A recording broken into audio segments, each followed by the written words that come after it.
Chapter 526. Not long after, the three beauties left the main hall. And Suan and Lan Huixin followed the ceremonial officials and palace maids to the emperor's temporary residence. Yin Yao left alone. She didn't go to the Purple Thunder Palace but went straight to the Clear Wind Courtyard in the Fish Dragon Alley. She knew that Long Yunxiao was strong and had many trump cards. Moreover, he had mastered many secret techniques and was very powerful. Even if Ji Tianqing could defeat Long Yunxiao and severely injure him, he would also be injured. Yin Yao was worried and wanted to go to the Clear Wind Courtyard to visit Ji Tianqing and see how he was doing. The streets outside the palace were bustling with people. Countless people had just left the plaza and were walking in groups of 3 to 5 on the streets. They were discussing the previous battle as they walked. Many people were still immersed in the wonderful and earth-shattering battle. They couldn't help but exclaim loudly when the discussion reached a certain point. Yin Yao passed through the streets and rushed to the Fish Dragon Alley without leaving a trace. She heard countless people's discussions along the way and combined their words together to understand the course of the battle. When she heard that Ji Tianqing and Long Yunxiao had fought with all their strength and used all their trump cards, her mood also fluctuated.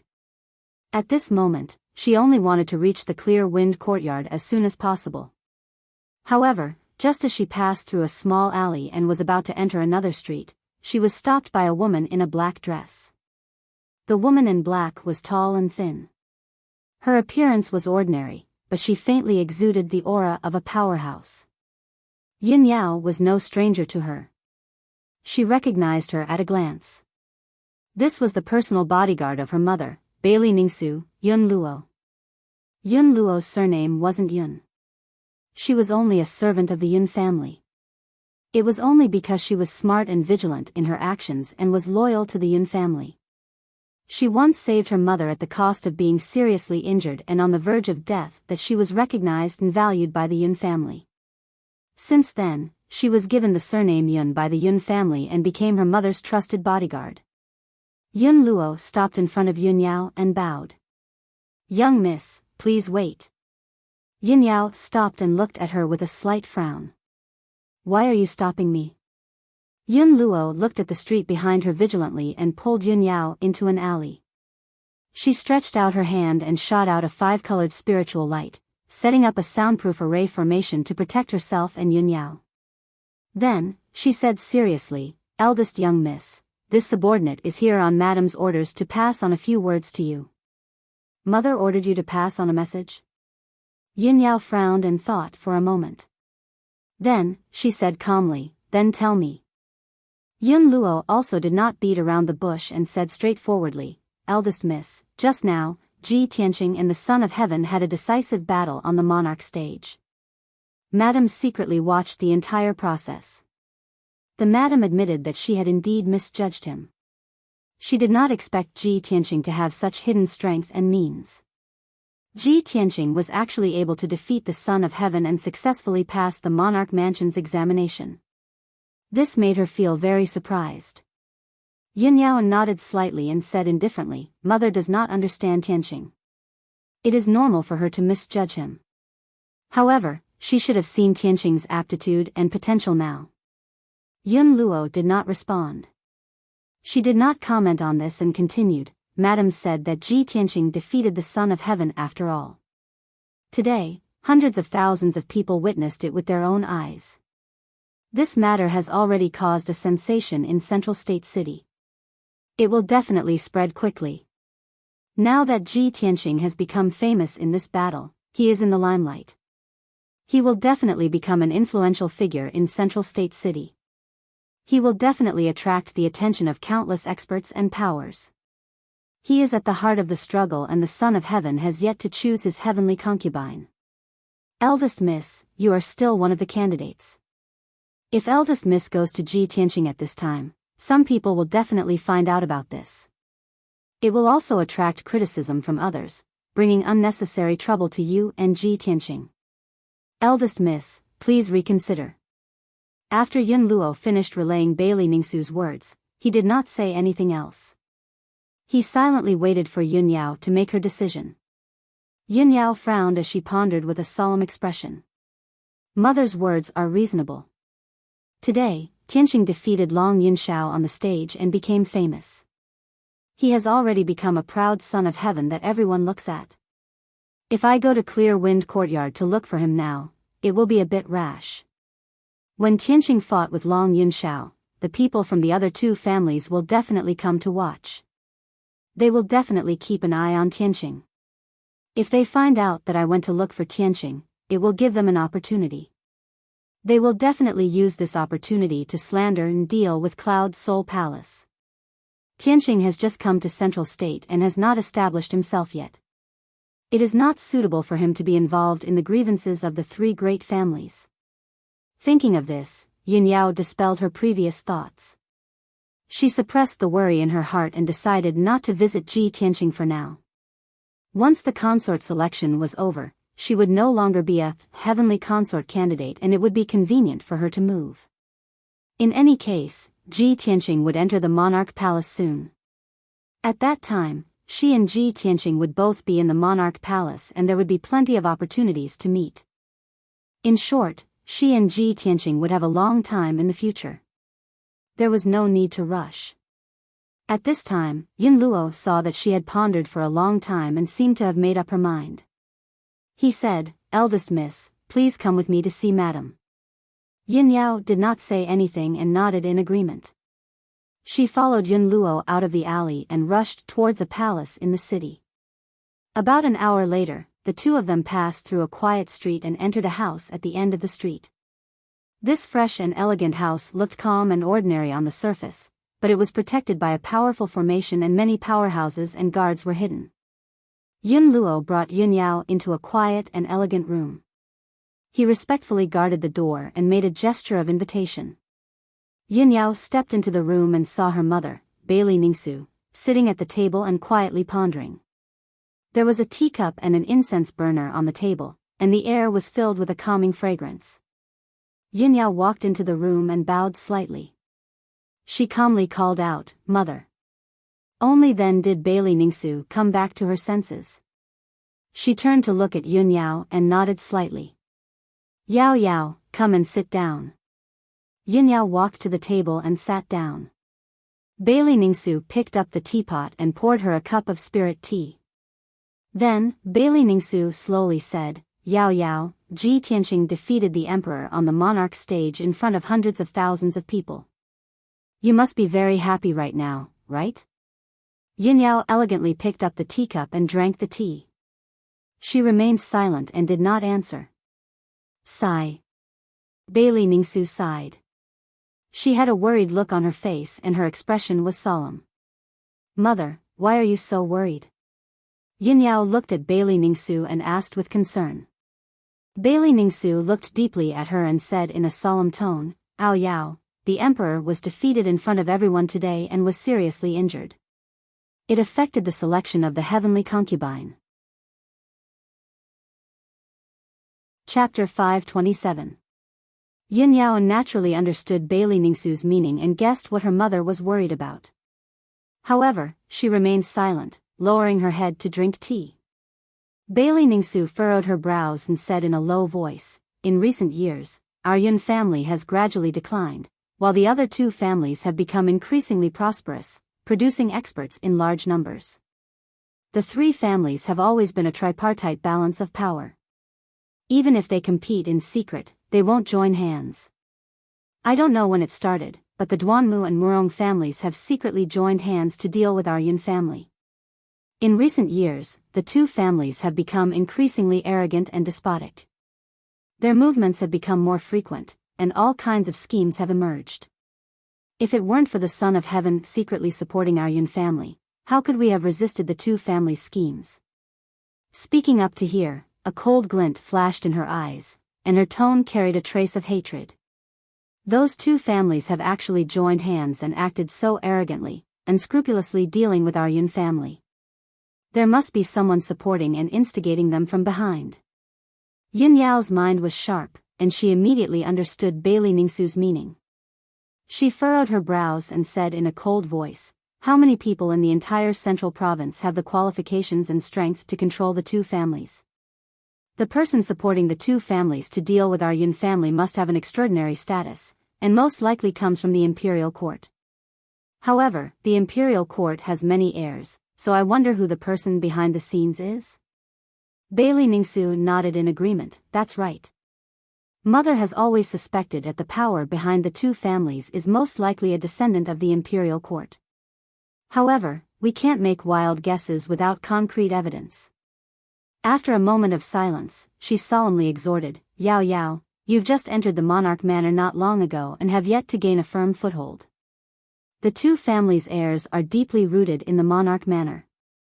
You must remember to be careful in the monarch manor, and do your best to avoid conflict with the two families.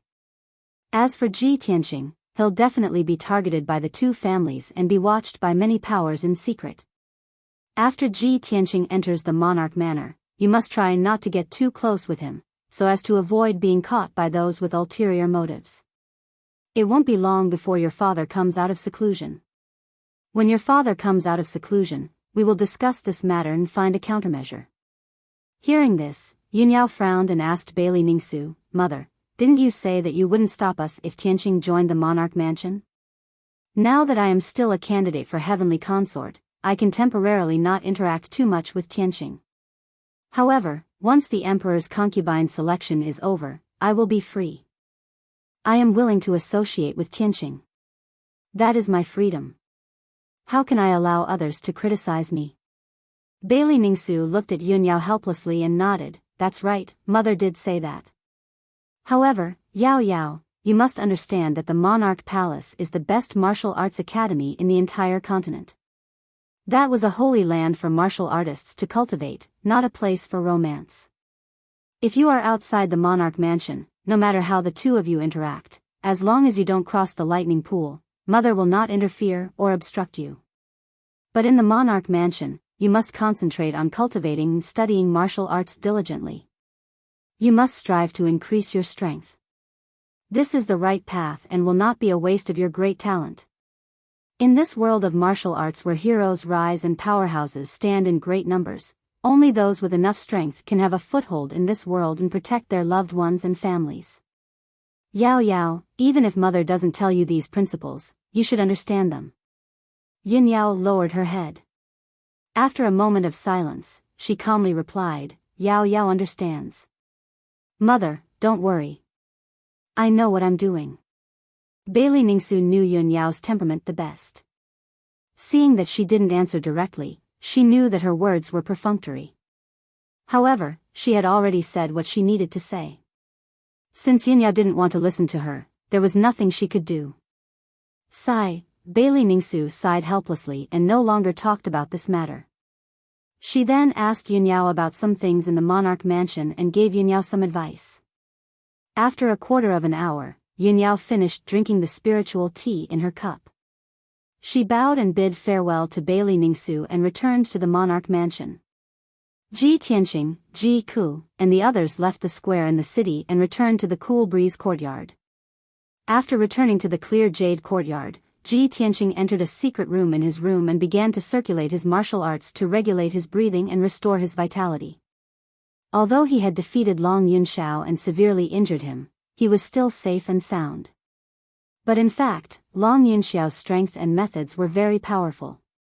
He was far stronger than an ordinary second-level Sky Origin stage expert. If the Tianjian sect master, Gao Yi, hadn't died, he wouldn't have been able to withstand 3 moves from Long Yunxiao and would have been killed on the spot. In order to defeat Long Yunxiao, Ji Tianqing had used all his strength and used all his trump cards and secret techniques. His true origin stage was almost exhausted. Now that his true origin stage was exhausted and his strength was weak, he needed to recuperate for a few days to recover. In the dimly lit secret room, the spiritual energy gathering array was activated. It quickly absorbed the spiritual energy of heaven and earth from all directions and condensed it into strands of dazzling multicolored light in the secret room. Ji Tianqing sat cross-legged in the middle of the array, silently circulating the Sword Heart Dao's incantation. His body was like a vortex, crazily absorbing the spiritual energy around him. Just last night, with the help of Qian Yu and the help of the Beast King's spirit communication heaven art, he had successfully broken through the shackles and reached the Sky Origin stage. Now, he had officially entered the Sky Origin stage. His strength and martial arts realm had also improved and changed by leaps and bounds. In the future, not only would he have to cultivate the 8th level of the Sword Heart Tao, but he would also have to gradually control the power of the 5 elements to quickly increase his strength. The secret chamber was silent, and time passed quietly. Unknowingly, 3 days passed in a flash. Ji Tianqing cultivated for 3 days and 3 nights. Finally, he had recovered his true essence and his strength had returned to its peak state. Moreover, some of the minor injuries in his body had also been healed by the powerful self-healing ability of the Kenshin bloodline. Early in the morning, Ji Tianqing finished his cultivation and walked out of the secret room. Not long after he returned to his room, the Beast King entered Clear Jade Garden and came to his door. Tianqing, have you come out of seclusion? This old man has received many invitations and visiting cards in the past 2 days. I've come to deliver them to you. The Beast King stood outside the door and shouted with a smile. Ji Tianqing quickly opened the door and welcomed the Beast King into the room. He asked curiously, "Senior, what invitations and visiting cards?" "I don't have any relatives or friends in Central State City. Who would send these things to me?" The Beast King immediately revealed a smile and explained, "After you defeated the Son of Heaven, you became famous and became a noble and unparalleled emperor. Now that you are a famous figure in Central State City, the various powerful families and organizations in the city naturally want to form a good relationship with you." Chapter 528. Ji Tianqing looked at the several dozen invitations and visiting cards on the table and couldn't help but knit his brows. Every invitation and visiting card was extremely luxurious and exquisite. It was clear that only powerful factions and families had the qualifications to use them. He casually flipped through a few invitations and visiting cards and found that the contents were mostly the same. They all had the same goal. Those factions and families in Central State City either sent people to the Cool Breeze Courtyard to deliver visiting cards, as well as a valuable meeting gift, or they sent people to deliver invitations, inviting him to attend a banquet. These families and factions all wanted to rope him in and establish a good relationship with him. Ji Tianqing was not interested in this at all. Towards the various large factions and families in Central State City, he didn't have too much of an understanding. He casually flipped through a few visiting cards and invitations, but he found them to be uninteresting. He didn't feel like giving them another look.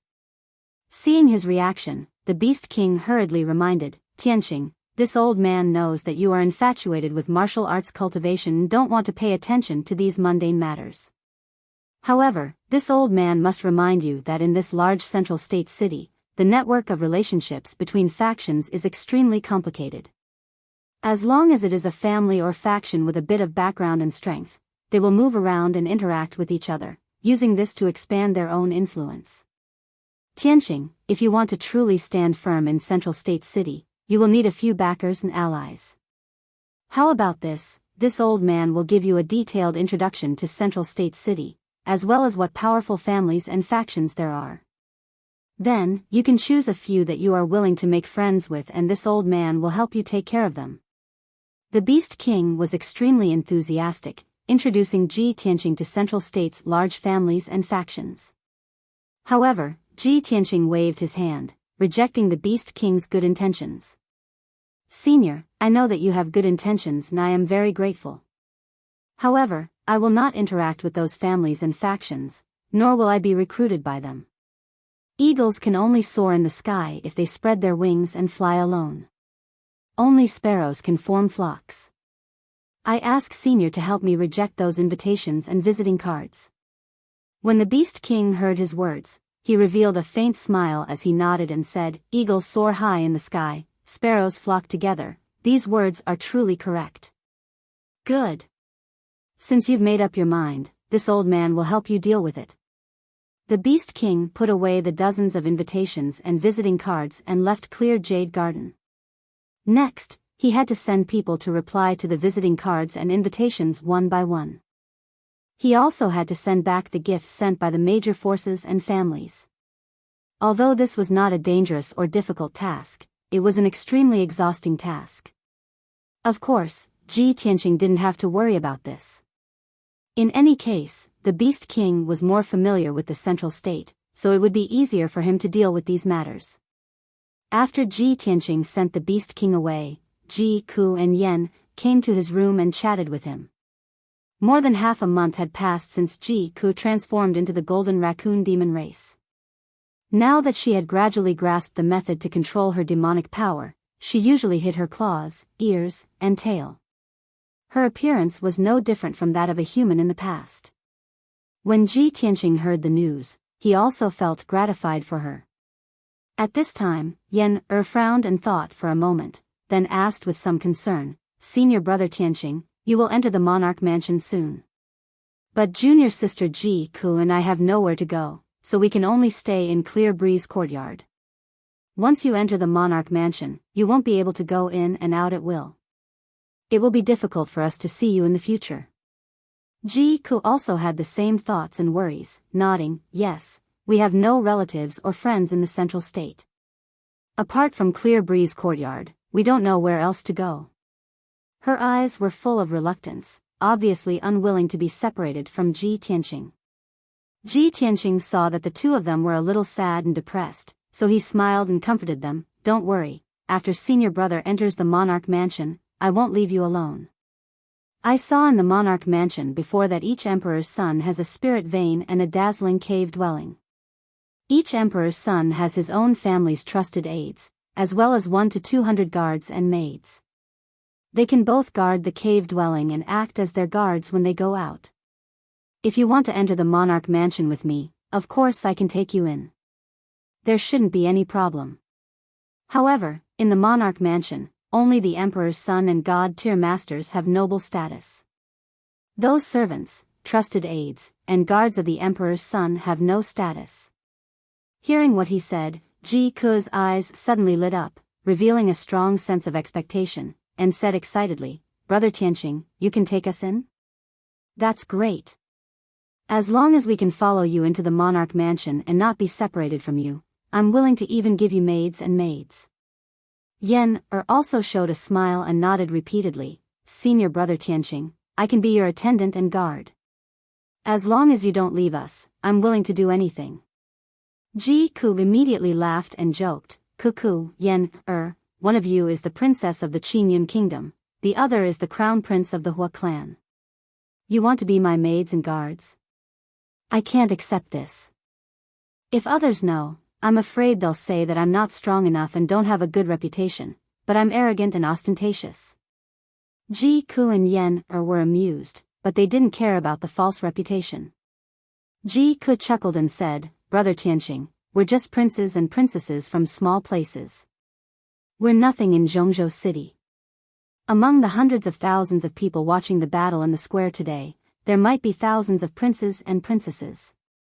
Yen also nodded in agreement. The emperor's son is the most honorable person in Zhongzhou, and even in the mysterious heavenly continent.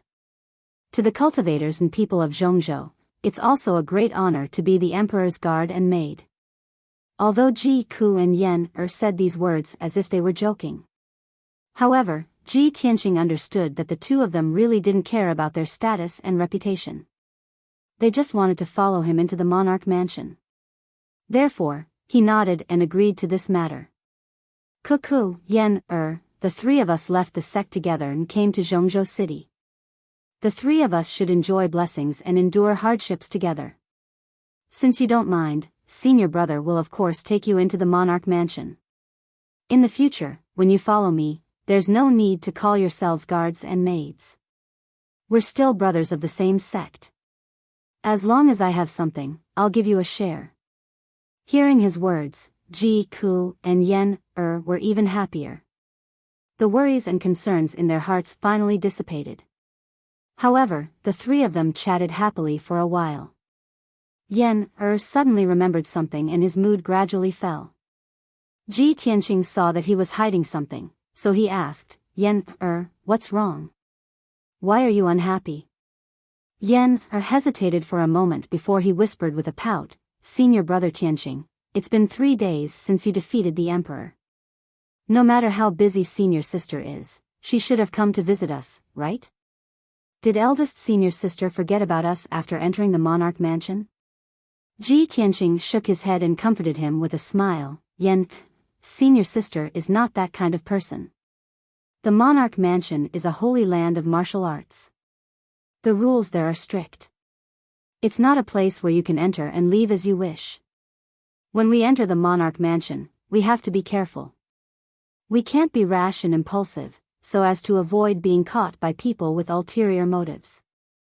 Senior sister must have her difficulties. Don't worry, after we enter the monarch mansion, we'll see her. Yan nodded and responded. Ji Tianqing revealed a smile and reminded him and Ji Ku, all right, go back and prepare. We'll enter the monarch mansion in 2 days. Chapter 529. In the southern region of Central State, in the sky-connecting mountain range. On the majestic sky-connecting peak was where the human imperial court was located. The 3 palaces, 9 halls, and 18 courtyards formed a majestic and sacred group of palaces. At this time, the emperor and the imperial tutor had just returned to the imperial court from Central State City. Inside the palace of heaven and earth, in the spacious and elegant imperial study, the emperor was wearing a noble and dignified golden dragon robe and a purple gold dragon crown. He was sitting in front of a large table, reading the memorials and letters on the table. He reached out and picked up a dark gold memorial and saw the words Heavenly Stellar Region at the bottom right. Oh, a memorial from the Heavenly Stellar Region? The emperor raised his eyebrows as a glint flashed in his eyes. He opened the exquisite and luxurious memorial and carefully read the contents. The memorial was filled with lines of vigorous and powerful words. There were at least tens of thousands of words written on it. Greetings to your majesty. I am the Sky Pillar Sect Master, Chu Tiansheng. I hereby present a memorial to your majesty to report the details of the Demon King's rebellion. 3 months ago, the Tianjian sect led the 4 great sects were bewitched by the remnants of the demon race and joined forces to besiege the Sky Pillar sect. Our sect's spirit vein array had long been destroyed by the remnants of the demon race, causing the array that sealed the Demon King to lose its power. When our sect was desperately resisting the 4 great sects, the Demon King took the opportunity to break the seal and reappear in the world. He started a massacre in our sect. Our sect and the 4 great sects suffered heavy losses. The Demon King killed thousands of martial artists and was about to condense the Demon King's true body. At the critical moment, our sect's elite disciple, Ji Tianqing, stepped forward bravely and faced the Demon King alone. He swore to protect our sect's disciples. When he read this, the emperor frowned and muttered in confusion, Ji Tianqing? So it's him. The emperor revealed a look of realization and said with a complicated expression, I didn't expect that the young genius who could defeat Yun Shao was actually an elite disciple of the Sky Pillar sect. He nodded slightly. He already had an idea in his heart, so he continued reading. Ji Tianqing possesses the bloodline of the Kenshin. Together with the strength of hundreds of martial artists from our sect, they finally managed to severely injure the demon emperor and force him to flee. When he saw these words, the emperor's pupils immediately shrank, and his face was filled with shock. He stared at the memorial in disbelief. He was silent for a long time with a face full of shock. Only then did he take a deep breath. Even with the exalted status of the human race supreme, when he saw that Ji Tianqing possessed the Kenshin bloodline, his heart was filled with shock and disbelief. He silently put down the memorial, and a look of understanding appeared on his resolute and dignified face. No wonder this child's talent is monstrous, being able to defeat Yun Shao and become the #1 genius of the human race. Kenshin bloodline. He actually has Kenshin blood. The emperor was silent for a moment before he ordered in a dignified tone, Commander Yu, send a message to the imperial tutor. Tell him to come to the study for an audience. I have something important to discuss. The burly general guarding the door of the study immediately bowed and accepted the order. He left the study to pass on the order. It didn't take long for Commander Yu to return. Behind him was the Emperor's preceptor, whose hair and beard were completely white. The imperial tutor held the golden horsetail whisk and entered the study. He came to the table and bowed to the Emperor. "Your Majesty, may I know what instructions you have for me?" The Emperor did not explain. He solemnly picked up the memorial and handed it to the imperial tutor. The imperial tutor glanced at the words Tianshan region on the memorial and vaguely understood something. He reached out to take the memorial and read it carefully. A moment later, when the imperial tutor saw the words Ji Tianxing and Kenshin bloodline in the memorial, his body also trembled. His face was filled with deep shock, and his eyes were surging with light. He looked at the emperor in disbelief and asked, "The elite disciple that Chu Tianxing mentioned, the one who injured the ancient demon emperor, is the one who defeated the Son of Heaven, Ji Tianxing? This child actually has Kenshin bloodline?" The emperor nodded solemnly. "That's right." The imperial tutor frowned. This old man had just sent people to investigate Ji Tianxing's background. I didn't expect the results to come so quickly. However, it was 4 months ago that the ancient demon emperor broke the seal and started a massacre in the Sky Pillar sect. Why did Chu Tianxing only submit the memorial now? The emperor raised his eyebrows and explained, "This memorial was sent from the Sky Pillar sect a month ago. After all, it takes a month for the messenger to rush from the Sky Pillar sect to the imperial court. Moreover, before the demon emperor broke the seal, Chu Tianxing was ambushed by a demon expert and was seriously injured, so he had to go into seclusion. By the time he came out, the matter had already passed, and he was busy rebuilding the sect, so the time to submit the memorial was a bit late." "I see." The imperial tutor finally understood the reason and nodded.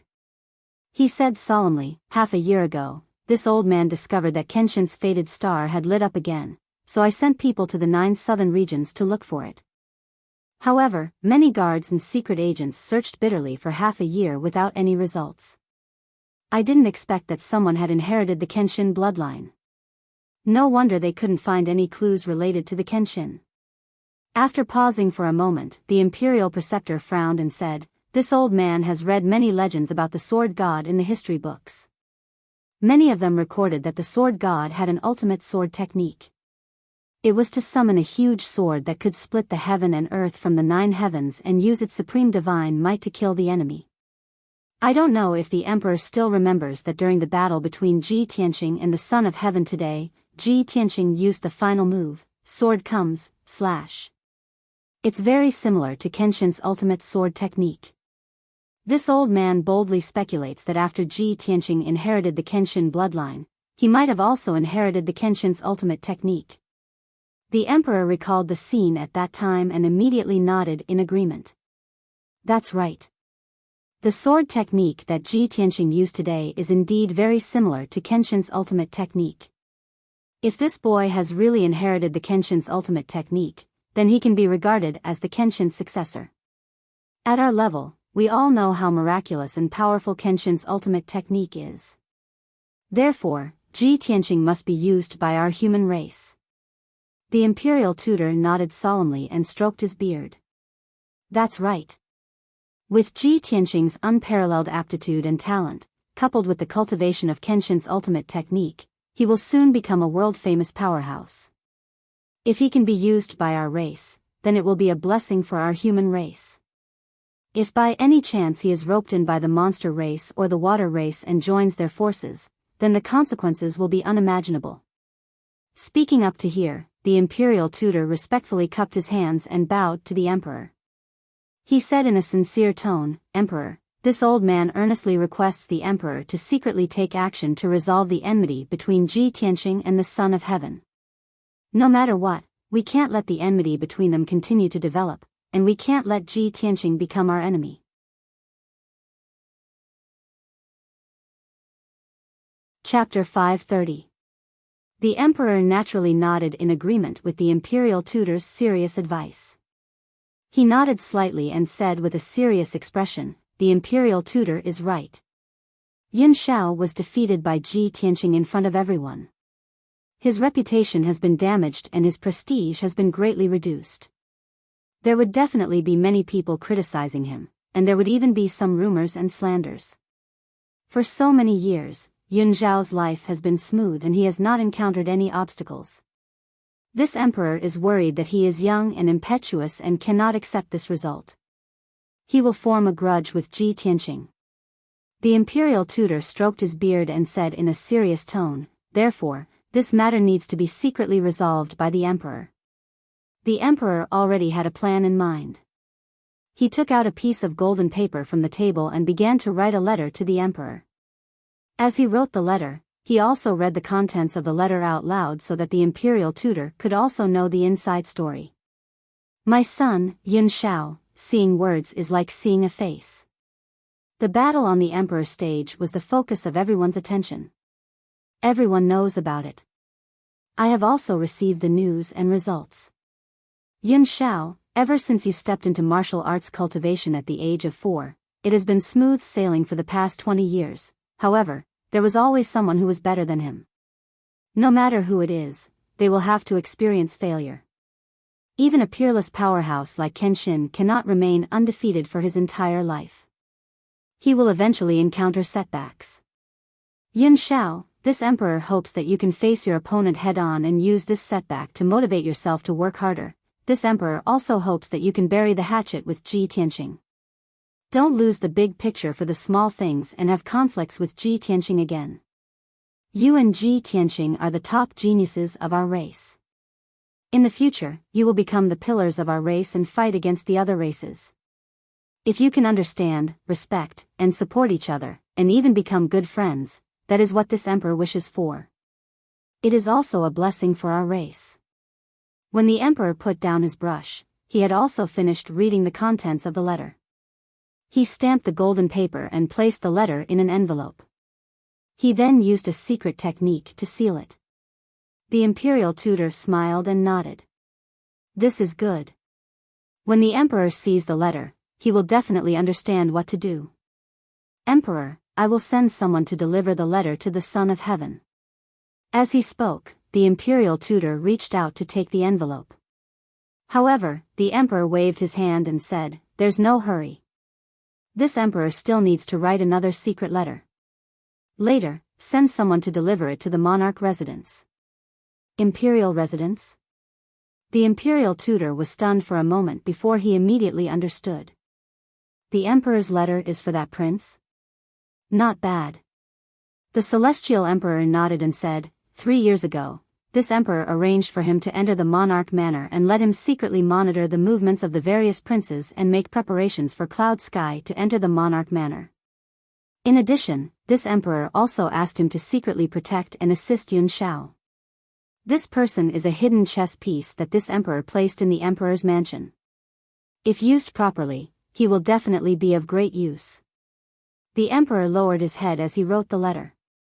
He said, Ji Tianqing will enter the monarch manor soon. This emperor wants him to secretly keep an eye on Ji Tianqing and think of a way to get close to Ji Tianqing. From Ji Tianqing, he can find clues related to Kenshin. He also needs to investigate clearly for this emperor whether Ji Tianqing has really inherited Kenshin's secret technique. Compared to Kenshin's bloodline, Kenshin's secret technique is the most mysterious and terrifying thing. After all, once Kenshin's secret technique appears, it will be enough to shake the entire profound sky continent. Hearing the emperor's plan and arrangement, the imperial tutor nodded and said, "That's right. With the emperor's careful arrangement and treatment, it should be foolproof." Then, he took the 2 secret letters from the emperor's hands and bowed to bid farewell to the emperor. He then sent someone to deliver the letters. Very quickly, 7 days passed. In these 7 days, the central state city was bustling with noise and excitement. All kinds of rumors and slanders were spreading everywhere. The battle between Ji Tianqing and Long Yunshao had already spread throughout the central state city. It had reached the point where even women and children knew about it. Not only were all the powerhouses, families, and martial artists talking about the battle between the two, but they were also talking about it. Even the common people on the streets and alleys were talking about it with great relish. Also, the news had spread out of the central state city and was spreading in all directions at a rapid speed. Ji Tianqing's name finally resounded throughout the central state land. Everyone knew about him, and he had also become one of the influential figures in the central state land. Long Yunxiao, the emperor of the imperial court who received a lot of attention, had his reputation plummeted. He had almost become the laughingstock of all the powerhouses and martial artists. Countless people were criticizing and laughing at him behind his back. All kinds of slanders emerged one after another. Of course, the powerhouses, martial artists, and common people only dared to slander and criticize him behind his back. They would never dare to speak it out in the open. In these 7 days, Long Yunxiao did not show himself. He did not hold a ceremony to select a heavenly concubine, nor did he announce the date of the selection. Everyone in the outside world guessed that Long Yunxiao's injuries were too serious and he was in seclusion to recuperate. This morning, everyone in the cool breeze courtyard gathered in the conference hall. Ji Tianqing, Ji Ku, and Yan had already made preparations. They were going to the monarch mansion today. In the hall, Ji Tianqing led Ji Ku and Yan to salute the Beast King. He said with a sincere expression, "Senior Beast King, the 3 of us are going to the monarch mansion today. Thank you for taking care of us all this time. This junior will remember it in his heart." The Beast King quickly raised his hand, indicating Ji Tianqing to dispense with the formalities. He said with a smile, "Nephew Tianqing, this old man and your master are as close as brothers. What's this little help?" "Tianqing, the monarch mansion is sacred and dignified. There are many rules and geniuses of various races and descendants of wealthy families. The relationship between the forces is very complicated. After you enter the monarch mansion, you must be careful in everything. Don't be impulsive and reckless. You must plan slowly." The Beast King exhorted with concern. Ji Tianqing, Ji Ku, and Ji Ku listened attentively and remembered it in their hearts. After he finished speaking, White Ape stepped into the hall and cupped his hands to report to him, "Master, we're ready and can set off at any time."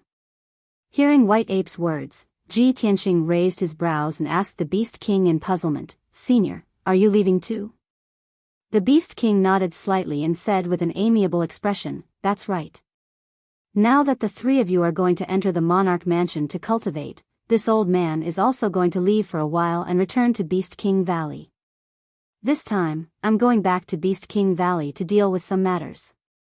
I don't know when I'll be able to return. This mansion is this old man's property. After this old man leaves, there will be guards guarding it.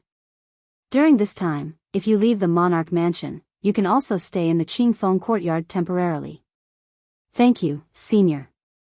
Ji Tianqing, Ji Ku, and Yan cupped their hands to thank the Beast King again.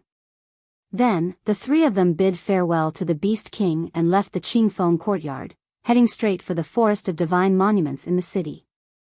After they left, the Beast King also left the Qingfeng courtyard with White Ape and rushed back to the Tianshan region in the south. Announcing a VIP reader group number, 258620646. Brothers with fan points are welcome to join the group. If brothers have any questions, Little He will answer them in the group.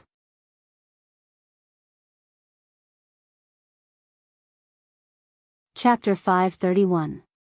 Half an hour later, Ji Tianqing brought Ji Ku and Yan to the Forest of Divine Steels. The 3 of them passed through the Forest of Divine Steels and walked along the black stone path to the end. They arrived at a majestic ancient door. Ji Tianqing looked up at the words "Ancient Emperor" above the door and smiled. "Emperor's mansion, here I come," he said in his heart, and took out the purple crystal token from the space ring to open the defensive array that sealed the door. Swoosh!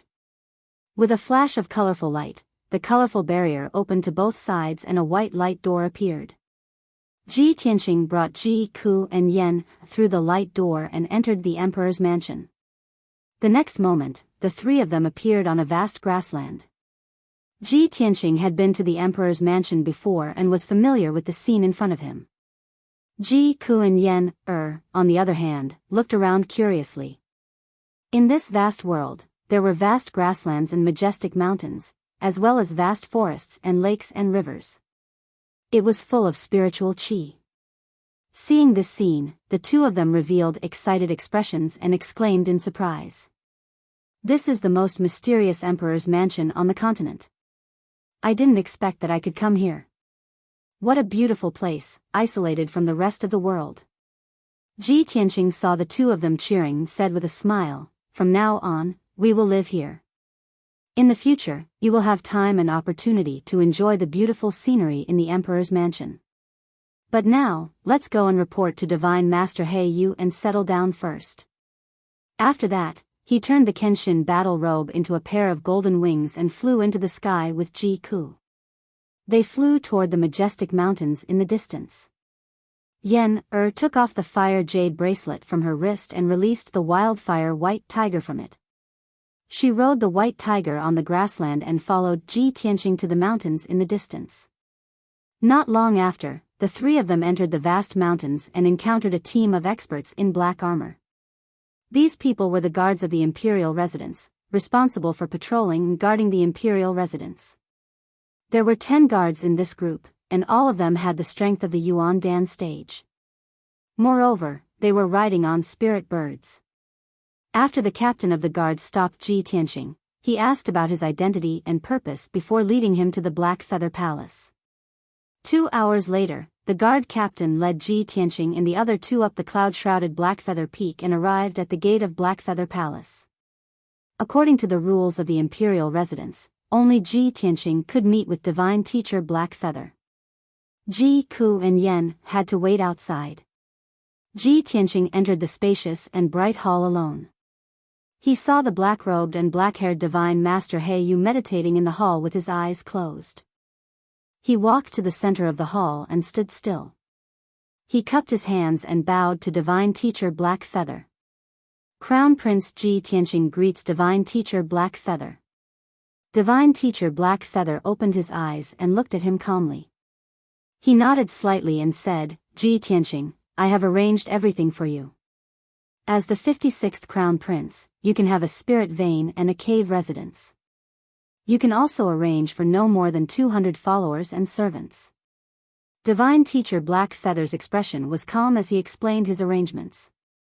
Ji Tianqing then knew that the mountain range 400 miles to the southwest of the Black Feather Palace had become his territory. It was named the Tianqing Mountain Range. A palace had been built on the mountain range. It was named the Tianqing Palace. It would be the cave residence where he would cultivate in the future. After that, Divine Teacher Blackfeather asked him for the purple crystal token. Divine Teacher Blackfeather added more than 10 formations and restrictions on the token before returning it to him. This purple crystal token had become the real Crown Prince's token. With the Crown Prince's token, Ji Tianqing could enter and leave the Crown Prince's estate. He could activate the various formations and restrictions of the Tianqing Mountain Range and Tianqing Palace. After Divine Teacher Blackfeather finished talking about the cave residence, he said with a stern expression, "Ji Tianqing, check your own cave residence in a bit, and then go to the Open Cloud Palace to see the Divine Teacher. You have been assigned to the Open Cloud Divine Teacher. From today onwards, the Open Cloud Divine Teacher will be responsible for teaching you martial cultivation." After he finished speaking, Ji Tianqing bowed respectfully and said, "Thank you, Divine Teacher Blackfeather. I understand." Afterwards, he bowed to Divine Teacher Blackfeather and left the Blackfeather Palace.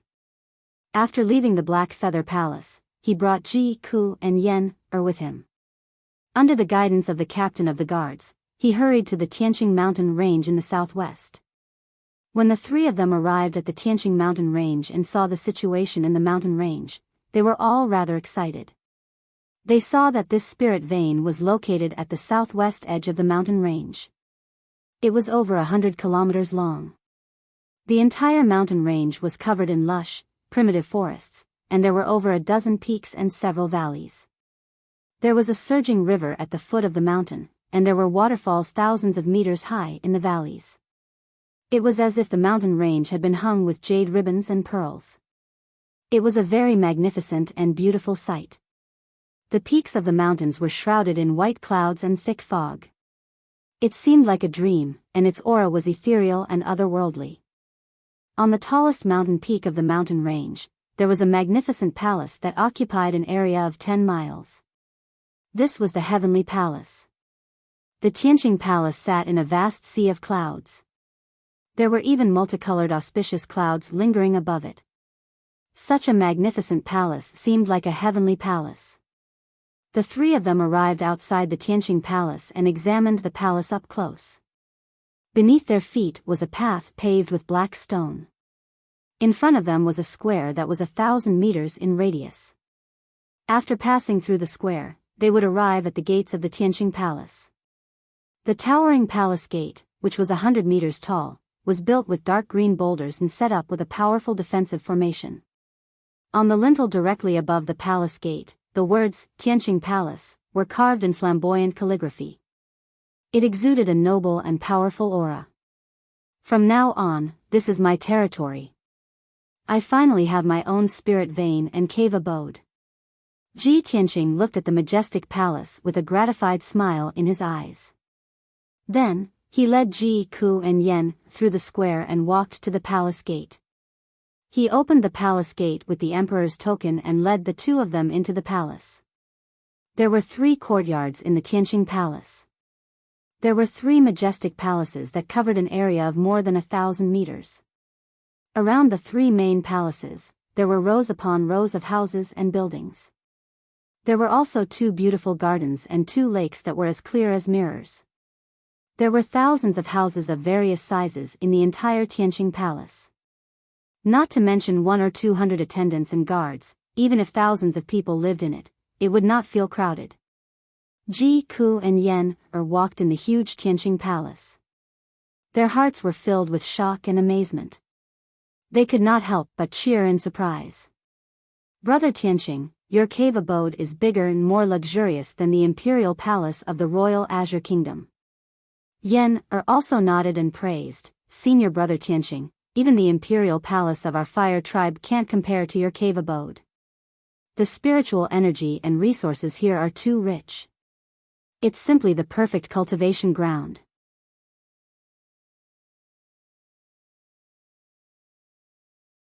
Chapter 532. Ji, Ku and Yen were extremely excited. They walked around Tianqing Palace, looking around curiously.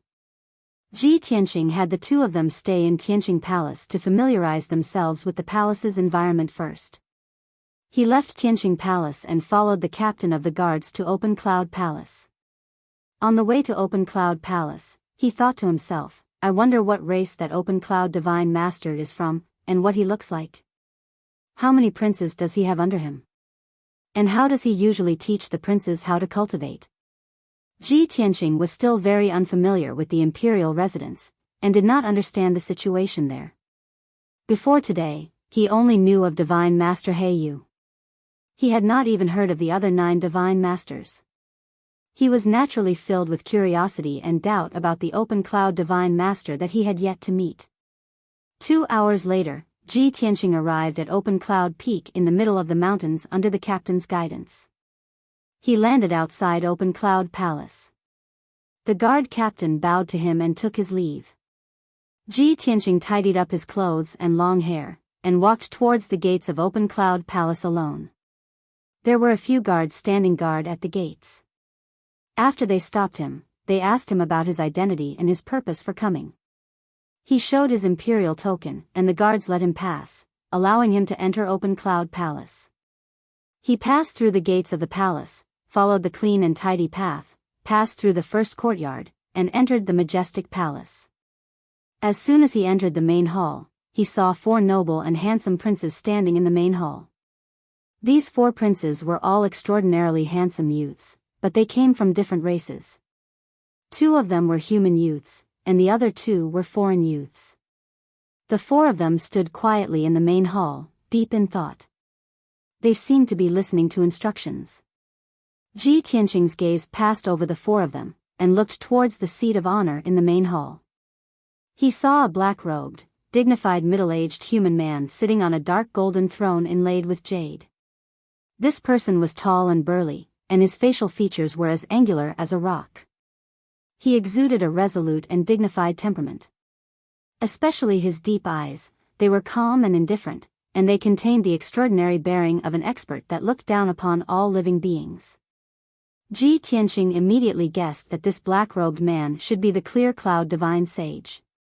At this moment, the Clear Cloud Divine Master was currently explaining the mysteries of a certain internal cultivation method to the four princes, dissecting the essence of the cultivation method.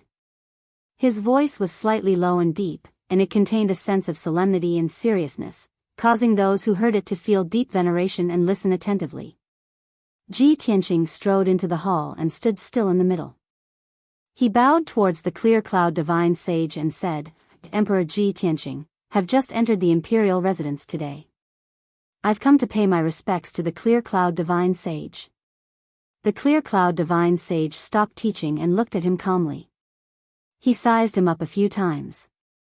The four princes also looked at Ji Tianxing with different expressions as they observed him silently. A while later, the Clear Cloud Divine Sage nodded slightly and said to Ji Tianxing, "Ji Tianxing, you've already paid your respects to the Divine Sage Heiyu, right?" Ji Tianxing replied honestly, "Yes. The Divine Sage Heiyu has already arranged a dwelling for me and assigned me to be under your command." The Clear Cloud Divine Sage nodded and said sternly, "Correct. From today onwards, you are one of the princes under my tutelage. I will teach you martial cultivation. There are a total of 10 divine sages in the imperial residence. As a great divine sage, the divine sage Heiyu has never personally taught the princes. The current 56 princes are taught by me and the 8 divine sages. Every divine sage has a few princes under them. In the future, if you have any questions or problems with cultivation, you can come to the Clear Cloud Palace to ask me for guidance." Ji Tianxing nodded to show that he understood. He said calmly, "The princes have just entered the imperial residence. I hope that the divine sage Clear Cloud Divine Sage can guide and take care of me in the future."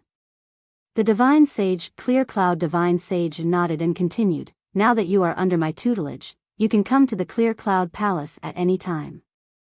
You will not be restricted or obstructed.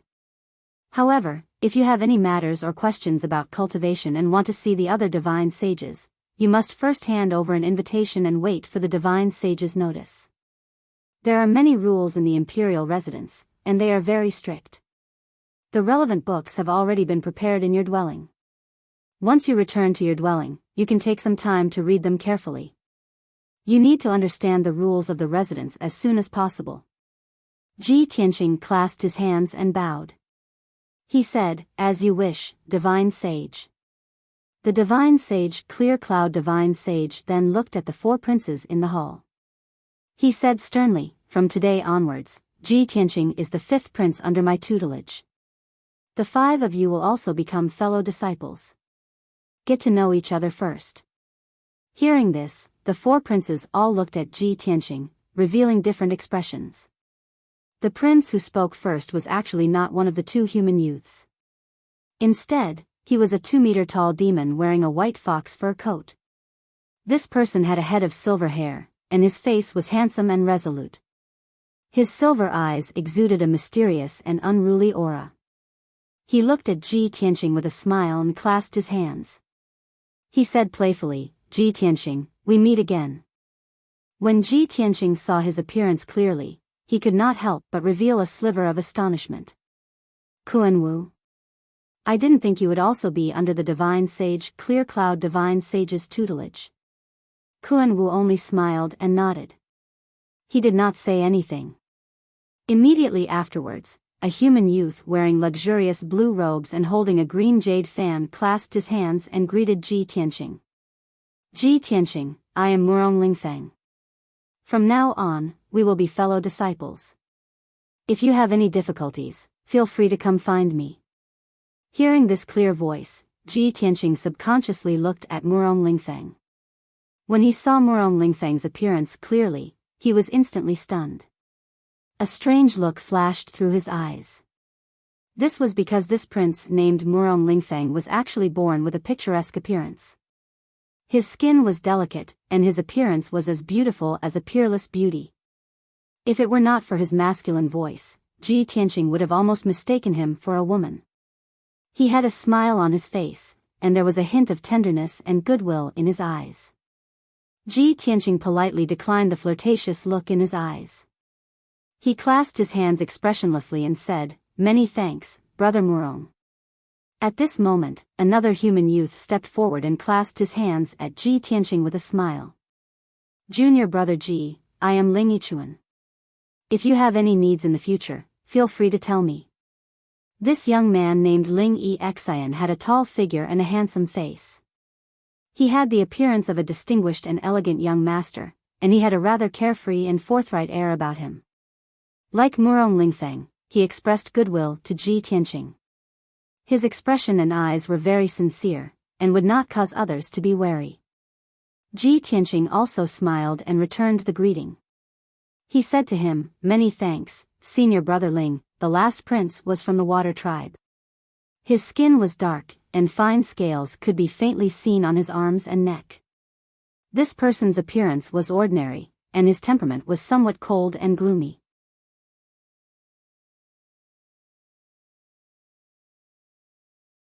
Chapter 533. Ji Tianqing greeted the four princes, exchanging names and becoming acquainted with them. Although appearance couldn't represent a person's character, good or evil, but Ji Tianqing's first impression of these four people was different, and he already had a sense of propriety and calculation in his heart. After Ji Tianqing greeted the four people and exchanged some pleasantries, the Clear Cloud Divine Sage said, "Today's morning class ends here. You can all withdraw." Ji Tianqing and the four princes bowed and bid farewell to the Clear Cloud Divine Sage, then turned and walked out of Clear Cloud Palace. After leaving Clear Cloud Peak, Ji Tianqing flew into the sky, returning to Tianqing Palace. However, he had just flown 1,000 meters when Murong Lingfeng caught up and blocked his path. "Junior apprentice Brother Ji, please wait." Murong Lingfeng flew in front of him, holding a green jade folding fan and cupping his hands in greeting. "Junior apprentice Brother Ji, that day when you challenged Long Yunxiao on the monarch stage, I was also there to watch. At that time, the situation wasn't suitable, so I didn't congratulate you on the spot. Now, I'll add a few words of congratulations to you, junior apprentice brother." Murong Lingfeng congratulated Ji Tianqing with a smile on his face. His words and actions were quite intimate. Of course, while he acted intimate on the surface, there was a hint of coldness and arrogance hidden in the depths of his eyes. Obviously, he didn't really take Ji Tianqing seriously. Ji Tianqing looked at him expressionlessly and cupped his hands in thanks, then turned to leave. Murong Lingfeng saw his cold reaction and couldn't help but frown. He stopped him again and said with a smile, "Junior apprentice Brother Ji, I heard that you're not from the Middle State, and seem to have come from the 9 regions of the South. Now that you've just entered the monarch manor, you definitely don't have any attendants or maids by your side. Not only does this damage your status as a prince, it's also quite inconvenient for you to do things. It just so happens that I've recently recruited a group of capable guards, as well as a dozen or so young and beautiful maids. If junior apprentice Brother Ji doesn't mind, I'll gift those guards and maids to you, so you don't have to worry about these trivial matters." Murong Lingfeng's words were clearly meant to use actions to express goodwill and win over Ji Tianqing. As long as one wasn't an idiot, one would be able to understand his intention of roping them in. However, Ji Tianqing didn't seem to understand what he meant as he calmly cupped his hands and said, "I appreciate Brother Murong's good intentions, but I have always liked peace and quiet, so I don't need a maid to serve me. If Brother Murong doesn't have any other matters, then I'll take my leave." After saying that, Ji Tianqing ignored Murong Lingfeng's urging to stay, turned around, and flew away. Murong Lingfeng watched as his figure disappeared into the sea of clouds. The smile on his face gradually disappeared, and his expression became somewhat gloomy. "Humph.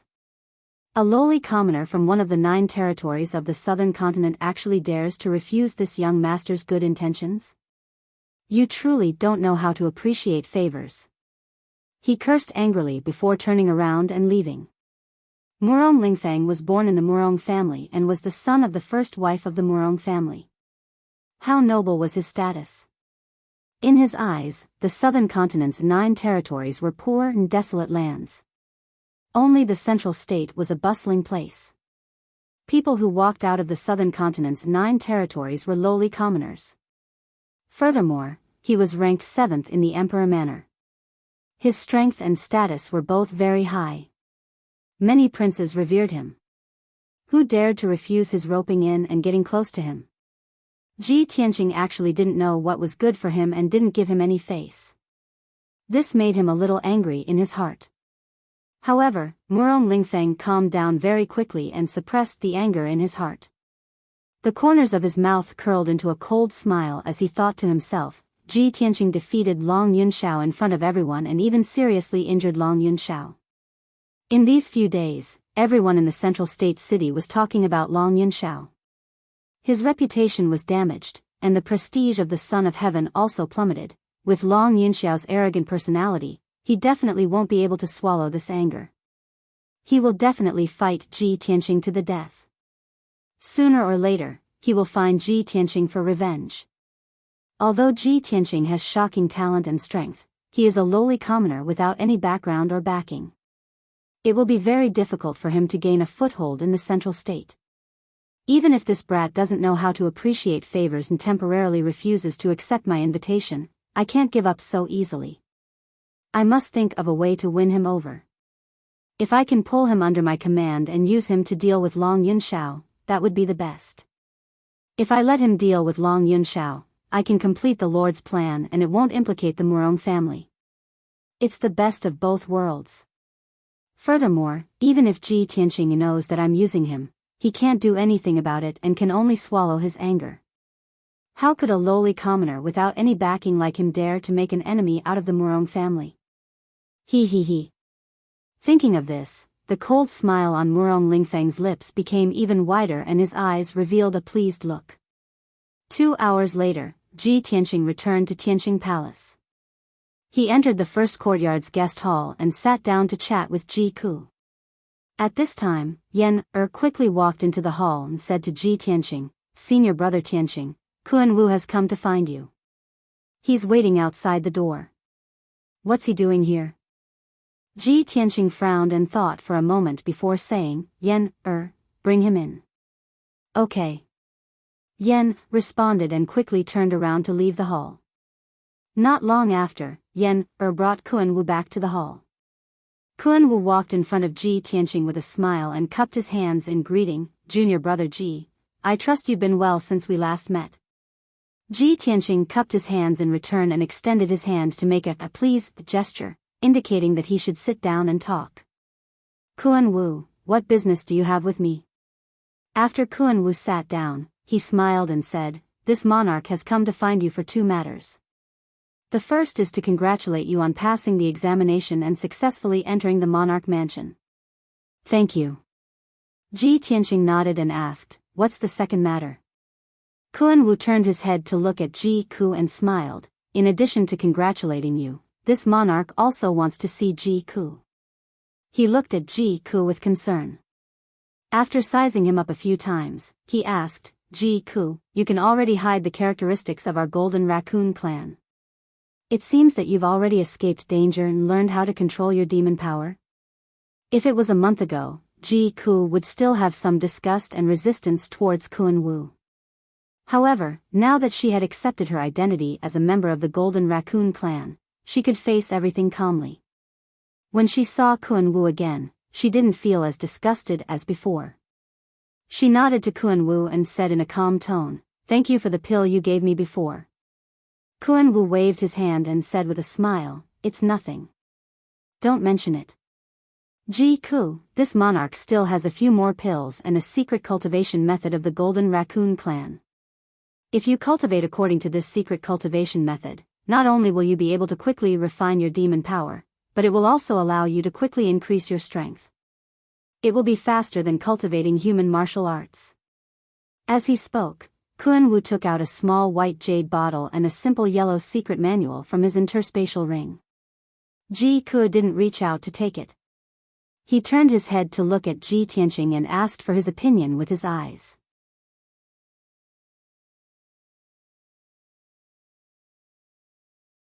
Chapter 534. Since Ji Tianqing had agreed, Ji Ke naturally did as she was told. She accepted the medicinal pills and secret manuals from Kunwu, nodded to Kunwu, and thanked him. Kunwu could see that Ji Tianqing and Ji Ke no longer held any hostility towards him, so he heaved a sigh of relief. He said in a sincere tone, Ji Tianqing, Ji Ke, if you encounter any difficulties in the monarch mansion, feel free to come to Kunwu Palace to look for me. As long as it is within my power, I will definitely help you. Ji Tianqing and Ji Ke both smiled and expressed their gratitude to him. Kunwu didn't say anything else and got up to bow and take his leave. You've just entered the monarch mansion, so you must have a lot of things to do. It's inconvenient for me to disturb you, so I'll take my leave. Ji Tianqing got up to see him off and asked Yan to send him out of Tianqing Palace. Silence was restored in the hall as Ji Tianqing and Ji Ke sat down to talk. The two chatted for a while and were talking about the layout of Tianqing Palace and the two gardens. At this time, Yan walked into the hall again with a letter in her hand and came to Ji Tianqing. Senior Marshal Brother Tianqing, just as I sent Kunwu away, a woman came to the outside of the palace and asked to see you. She claimed to be eldest Senior Marshal's sister's maid and specially sent a letter, asking me to personally hand it to you. A letter from eldest Senior Marshal's sister? Ji Tianqing raised his eyebrows slightly and muttered in confusion. If she wanted to see me, she could have come directly to Tianqing Palace. Why would she send a maid to deliver a letter? As he spoke, he reached out and took the letter from Yan. After opening the envelope, he took out the letter and carefully read it. The letter paper made of hibiscus was tough and delicate, and it contained a faint fragrance. The content of the letter was very little, only a line of beautiful words. Tianqing, I'll be waiting for you by Yunxiu Lake. I have something to discuss with you. Ji Tianqing kept the letter in his spatial ring. Then, he said to Ji Ke and Yan, eldest senior sister is looking for me. You two stay in the palace and don't leave. I'll be back soon. Ji Ke and Yan both nodded to show that they understood and gave him a few instructions. Ji Tianqing quickly left Tianqing Palace and flew into the sky. He flew towards Yunxiu Lake as fast as lightning. The elegant Cloud Lake was a clear and bright lake with a radius of 100 miles. It was located in the southeast of the mountains and was hidden by a few mountain ranges. Ji Tianqing didn't quite understand why Yunyao wanted to meet him there. However, he knew that Yunyao had her reasons for doing so. Half an hour later, Ji Tianqing flew above Yunxiu Lake and looked down at the situation below. He saw that Yunxiu Lake was surrounded by several towering mountain ranges, and the lake was covered with white clouds and thick fog. Looking down from the sky, it was impossible to see the lake surface and the lakeside. The environment here was secluded and very few people came here. It was very secluded. Ji Tianqing landed on the lakeside and stood on a green grassland. He keenly looked around for Yunyao's figure. At this moment, a clear and melodious voice suddenly came from behind him. Tianqing, I'm here. Ji Tianqing quickly turned around and saw a beautiful woman in a white dress standing under a willow tree 100 steps behind him. It was Yunyao. Yunyao had been waiting for him under the willow tree. She didn't show up until he came. Ji Tianqing quickly walked to the willow tree and stood in front of Yunyao. He smiled and said, Yao Yao, I'm here. Yunyao nodded and said in a soft tone, Tianqing, long time no see. How are you doing?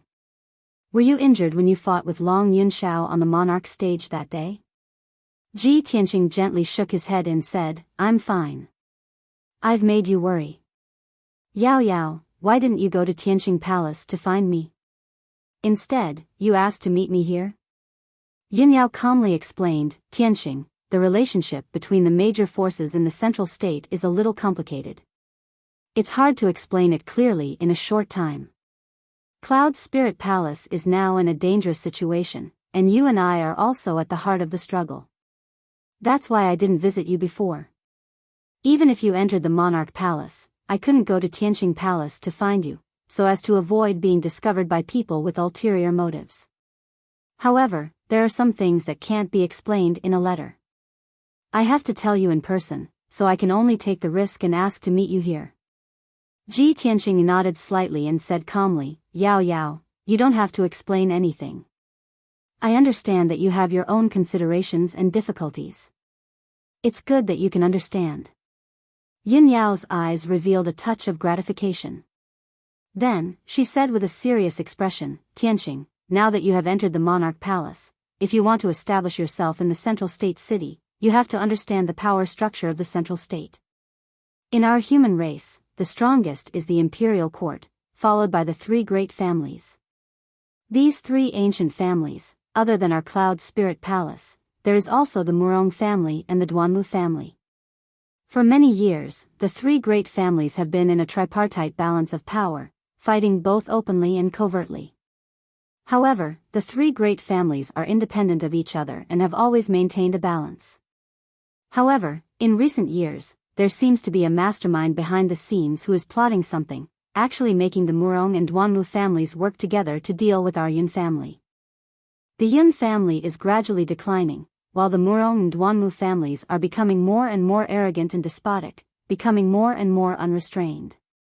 Hearing this, Ji Tianqing frowned and thought for a moment.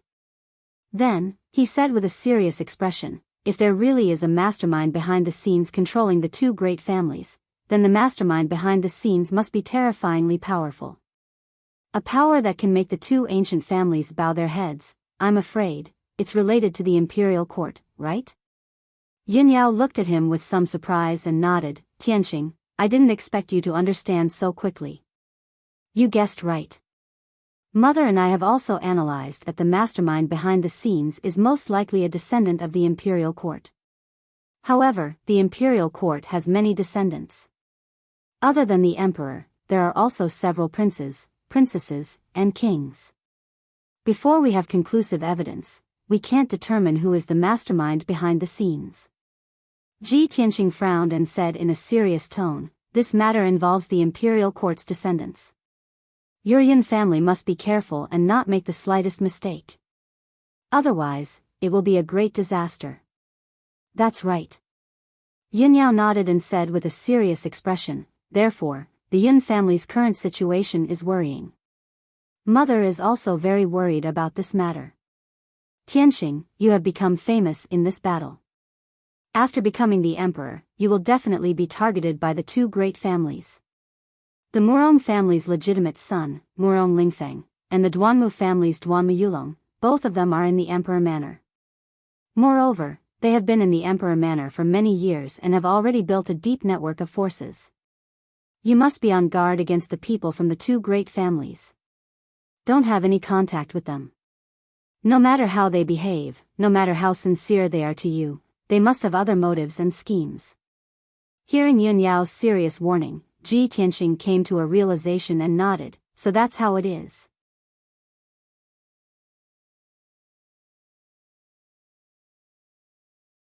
Chapter 535. Hearing Ji Tianqing's words, Yun Yao immediately furrowed her brows, and a trace of worry flashed across her eyes. Tianqing, you just entered the monarch mansion today, and Murong Lingfeng already came to find you? Murong Lingfeng is actually so impatient. It seems like he has long been plotting something. Ji Tianqing revealed a playful smile and explained, today, I went to meet God Sage Heiyu, and was assigned to God Sage Clear Cloud's tutelage. Coincidentally, Murong Lingfeng is also under God Sage Clear Cloud's tutelage. When he saw me for the first time, he clearly had a good impression of me and wanted to get close to me. At that time, I felt that it was strange. This person and I have never met before, so why would he be so friendly to me for no reason? Now that I think about it, this person most likely wants to use me, right? After speaking, he stared at Yun Yao and said solemnly, Yao Yao, don't worry. I originally had no intention of befriending those aristocratic families and powers. Murong Lingfeng expressed his goodwill to me, but I already rejected him. Since the Murong family and Duanmu family have other plans, it's even more impossible for me to interact with them. Furthermore, I will be careful to guard against them and not give them a chance to take advantage of me. Yin Yao nodded and said, Tianxing, it's good that you understand. Although the monarch mansion is a holy land of martial arts, it's not a peaceful place for cultivation. The relationships and situation in the mansion are also very complicated.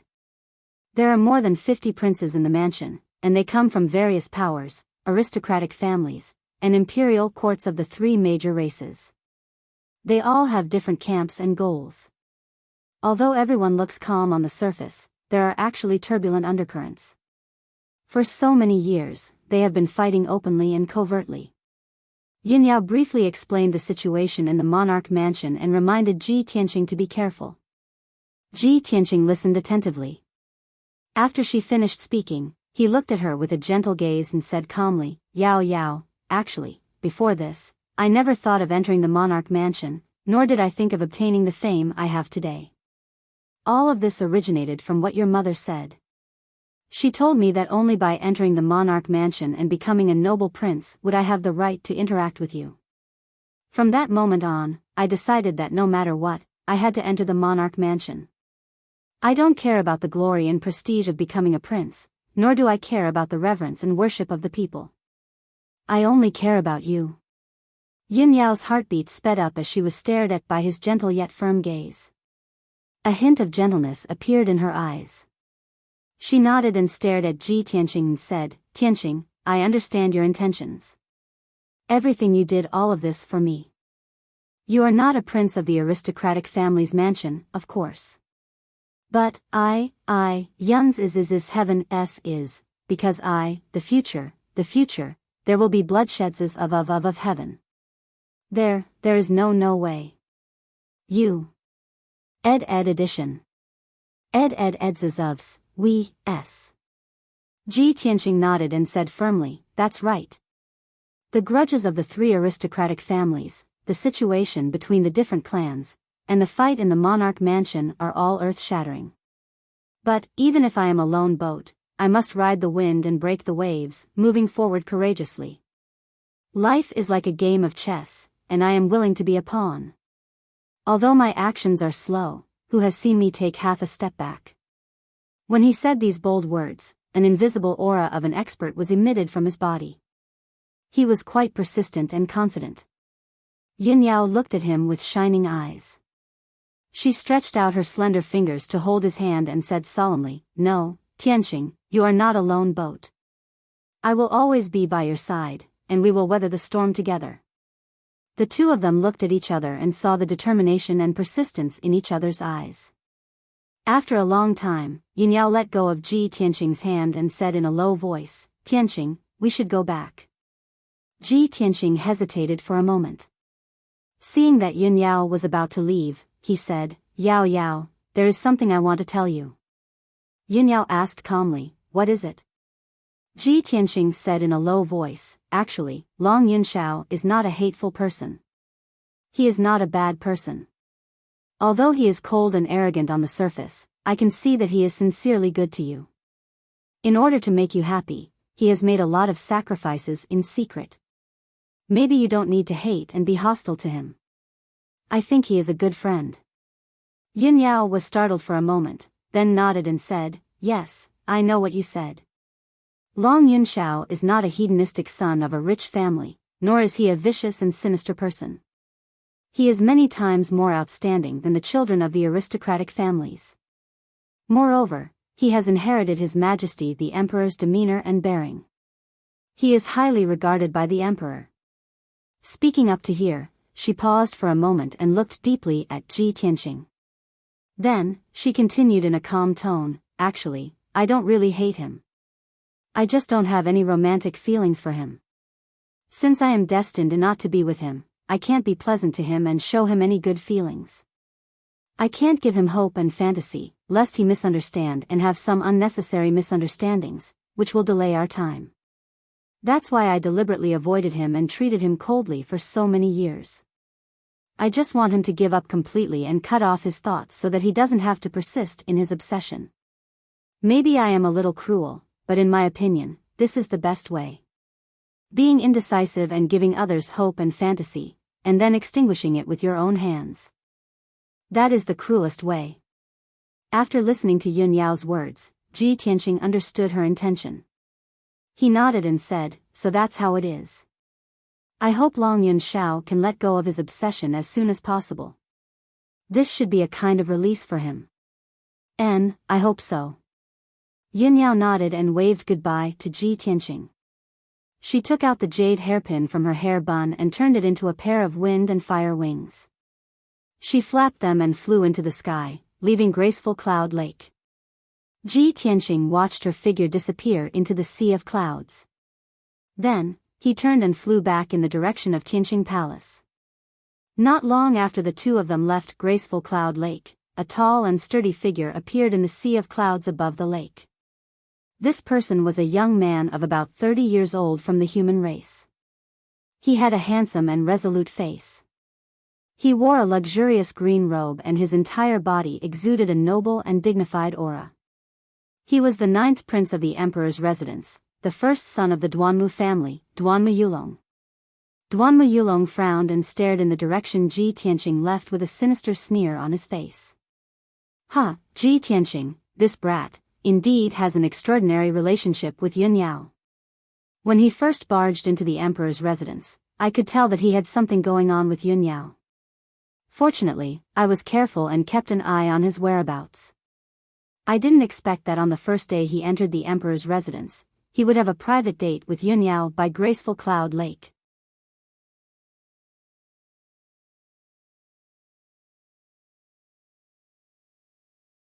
Chapter 536. Since the day Ji Tianqing challenged Long Yun Shao, Duanmu Yulong had been paying attention to Ji Tianqing.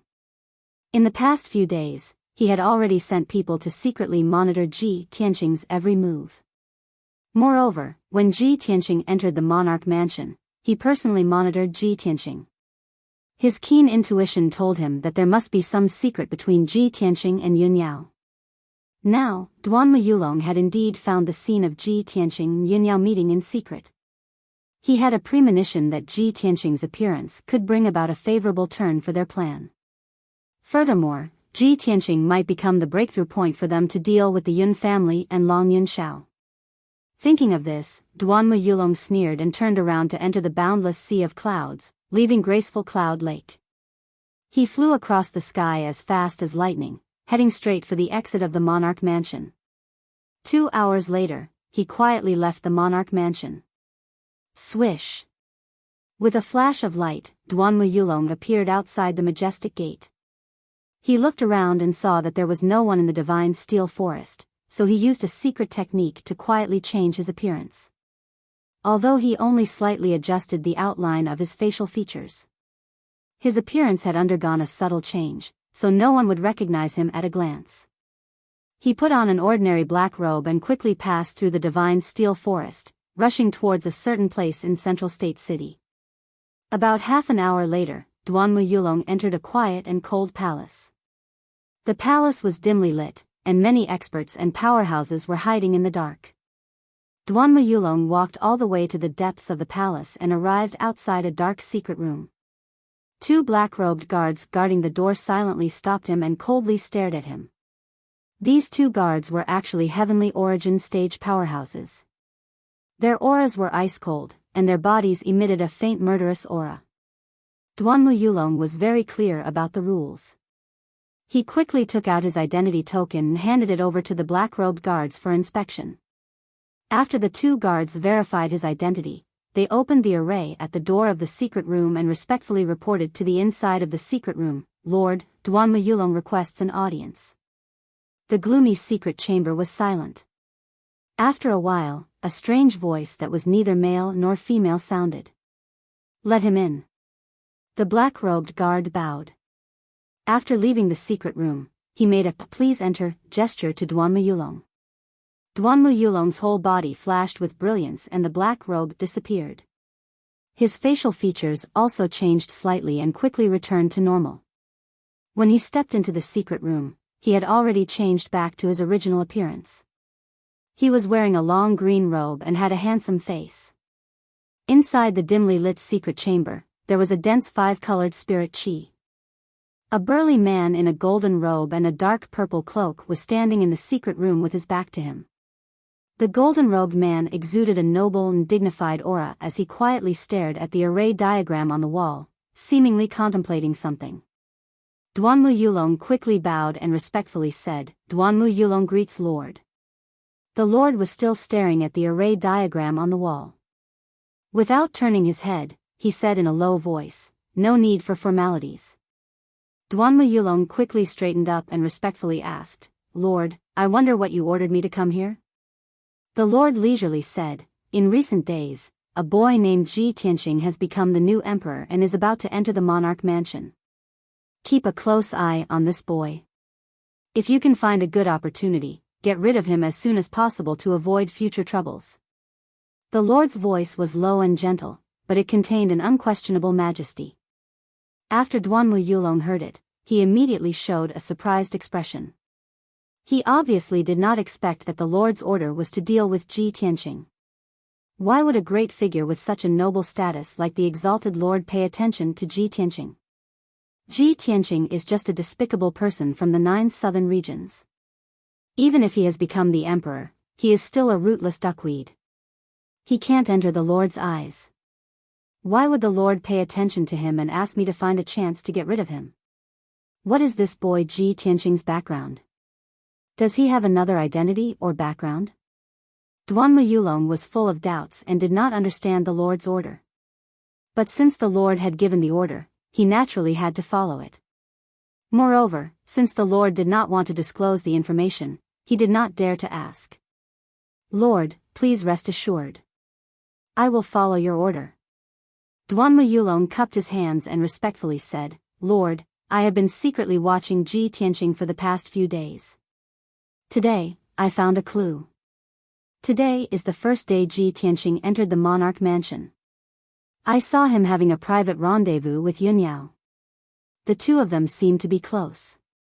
The Lord did not seem to be surprised when he heard the news. His tone was still cold and deep. Ji Tianqing and Yunyao are both disciples of the Sky Pillar sect. The two of them are fellow disciples of the same sect. It is normal for them to be close to each other. "Duanmu, the situation in the monarch mansion is complicated. If you want to make a move on Ji Tianqing, I'm afraid it will be difficult to find a good opportunity. If you want to kill someone with a borrowed knife or kill someone without spilling blood, you might as well use your brain and use the relationship between Ji Tianqing and Yunyao to make a fuss." Hearing the Lord's advice and reminder, Duanmu Yulong's eyes flashed and the corner of his mouth hooked up into a sinister sneer. He nodded and quickly cupped his hands and said, "Thank you for your advice, Lord. I know what to do. Moreover, I will complete the mission as soon as possible and will not disappoint the Lord." Very good. The Lord nodded slightly, seemingly satisfied with his reaction and attitude. "If there is nothing else to report, you may leave." "As you wish." Duanmu Yulong bowed and said goodbye to the Lord. He then turned around and left the secret room. After Duanmu Yulong left, the secret room returned to darkness and silence. Only then did the Lord slowly turn around. His appearance was the same as usual. He was wearing a half-crystal mask on his face. His appearance and features could not be seen clearly. Only a pair of unique red phoenix eyes could be seen. "Humph. Ji Tianqing, I will let you live for a few more days. This Lord will soon send you to see the King of Hell. Anyone who hinders this Lord's footsteps will all die without a burial place." The great Lord murmured in a low voice as a cold light flashed in his eyes.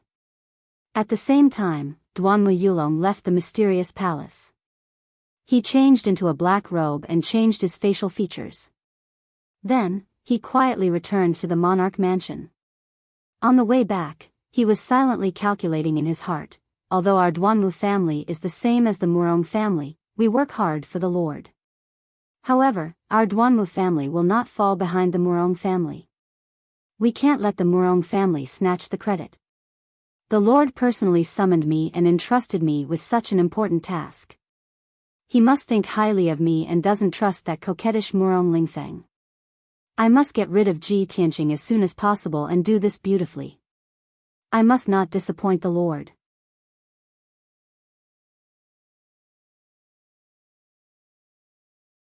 Chapter 537. 3 days passed by very quickly. Ji Tianqing, Ji Ku, and Yan had already adapted and familiarized themselves with the environment of Tianqing Palace. In addition, the three of them had already read the rules of princes, so they had a sufficient understanding of the rules and laws of the monarch estate. During these 3 days, Tianqing Palace was peaceful and quiet. No one came to disturb Ji Tianqing and the others. It wasn't until the morning of the 4th day that Ji Tianqing left Tianqing Palace and rushed to Open Cloud's peak as fast as lightning. Today was the day of the Open Cloud's divine sage's morning lesson. Ever since Ji Tianqing entered the monarch estate, this was the first time he was listening to the teachings of the Open Cloud's divine sage. Naturally, he couldn't be absent or late. When the sun rose, Ji Tianqing arrived at Open Cloud's palace and strode into the main hall. 2 princes had already arrived in the spacious and bright main hall. Ji Tianqing recognized them with a single glance. They were the human race's prince, Ling Yishan, and the icy water race's prince, Yu Zichen. He entered the main hall and stood next to the 2 of them. Yu Zichen glanced at him expressionlessly. He had no intention of greeting him. On the other hand, Ling Yishan smiled slightly at him and nodded slightly in greeting. Ji Tianqing also nodded at Ling Yishan in response. Then, he waited in silence.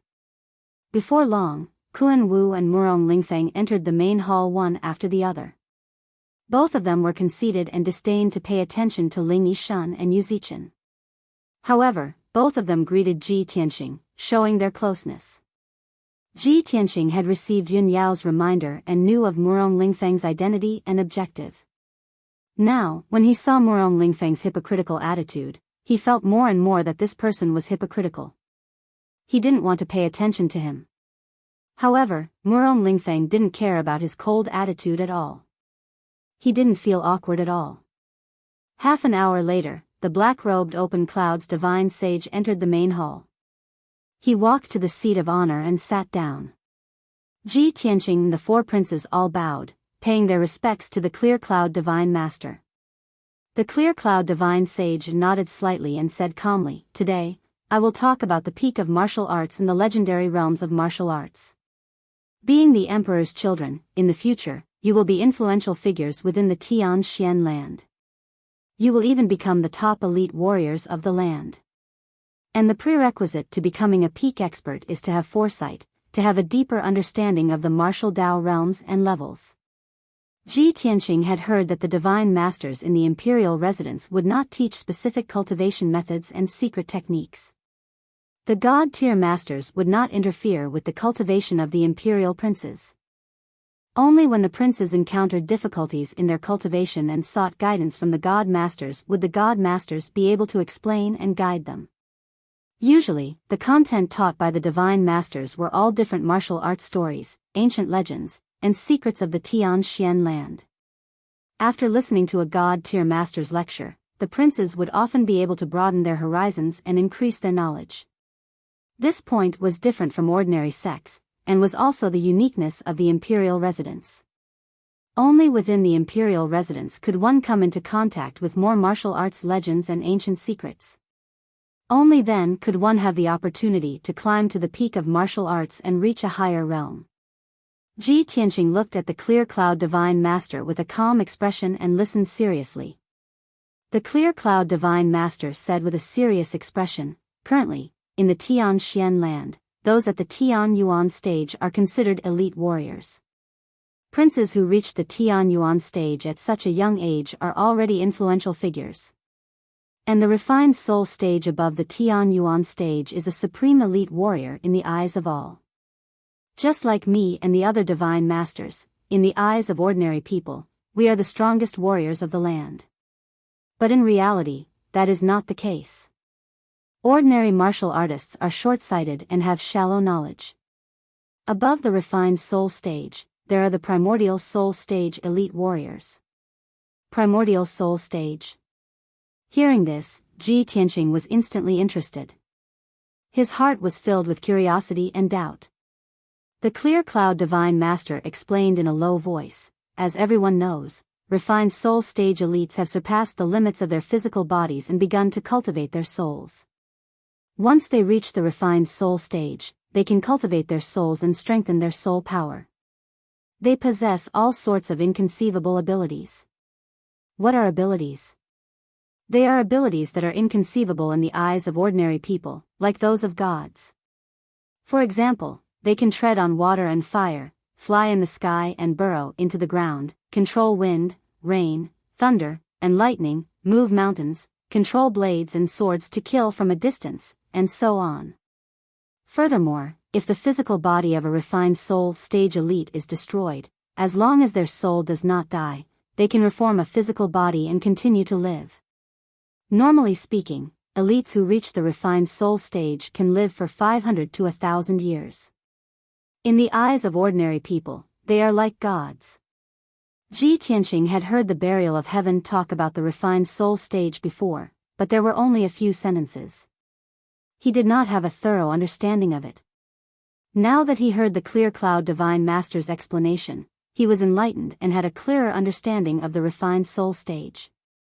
At this moment, the Clear Cloud Divine Master continued, and the primordial soul stage is an even stronger warrior above the refined soul stage. What is the primordial soul stage? The primordial soul stage refers to the primordial soul stage, while the primordial soul stage refers to the mind and soul. Only by fusing one's primordial soul stage with one's mind and soul can one form an extraordinary primordial soul. Primordial soul stage elites are life forms of a higher level. They have a lifespan of more than 1,000 years, and they have even more powerful abilities and abilities. For example, the legendary primordial soul stage and primordial soul stage Dharma idol.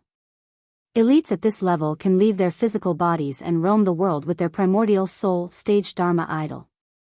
They can gather the power of heaven and earth from thousands of miles away, call the wind and summon the rain, and change the world. After hearing the Clear Cloud Divine Master's explanation, Ji Tianqing learned about the existence of the primordial soul stage and how powerful it was.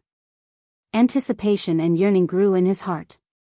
Seeing the prince's fascinated expressions, the Clear Cloud Divine Master continued, in the current Tianxian continent, there are only 2 or 3 known elites who have reached the primordial soul stage. However, do you think the primordial soul stage is the peak of martial arts? No. Above the primordial soul stage, there are even higher levels, the 9th tribulation stage, the martial sage stage, and the martial god stage. The so-called 9th tribulation stage is the shackles of heaven and earth. The test of the 9 heavens is the greatest test to become a supreme expert of martial arts. If you want to become a godlike elite, you have to withstand the bombardment and baptism of the heavenly tribulation divine lightning 9 times. Only by surviving can you reach the extraordinary martial sage realm. As for the martial god realm, it's a realm close to that of a god. At this moment, Ling Yichuan suddenly asked, Clear Cloud Divine Master, I heard that 1,000 years ago, the strongest human was called Kenshin. I wonder if that senior Kenshin was the legendary martial god realm? How did an elite like Kenshin die? To be able to defeat and kill the sword god, what realm has his strength reached? Upon hearing Ling Yichuan's question, the princes stared intently at the Clear Cloud Divine Master, waiting for his answer. After all, the princes had all heard of Kenshin's name and knew some of the legends of Kenshin.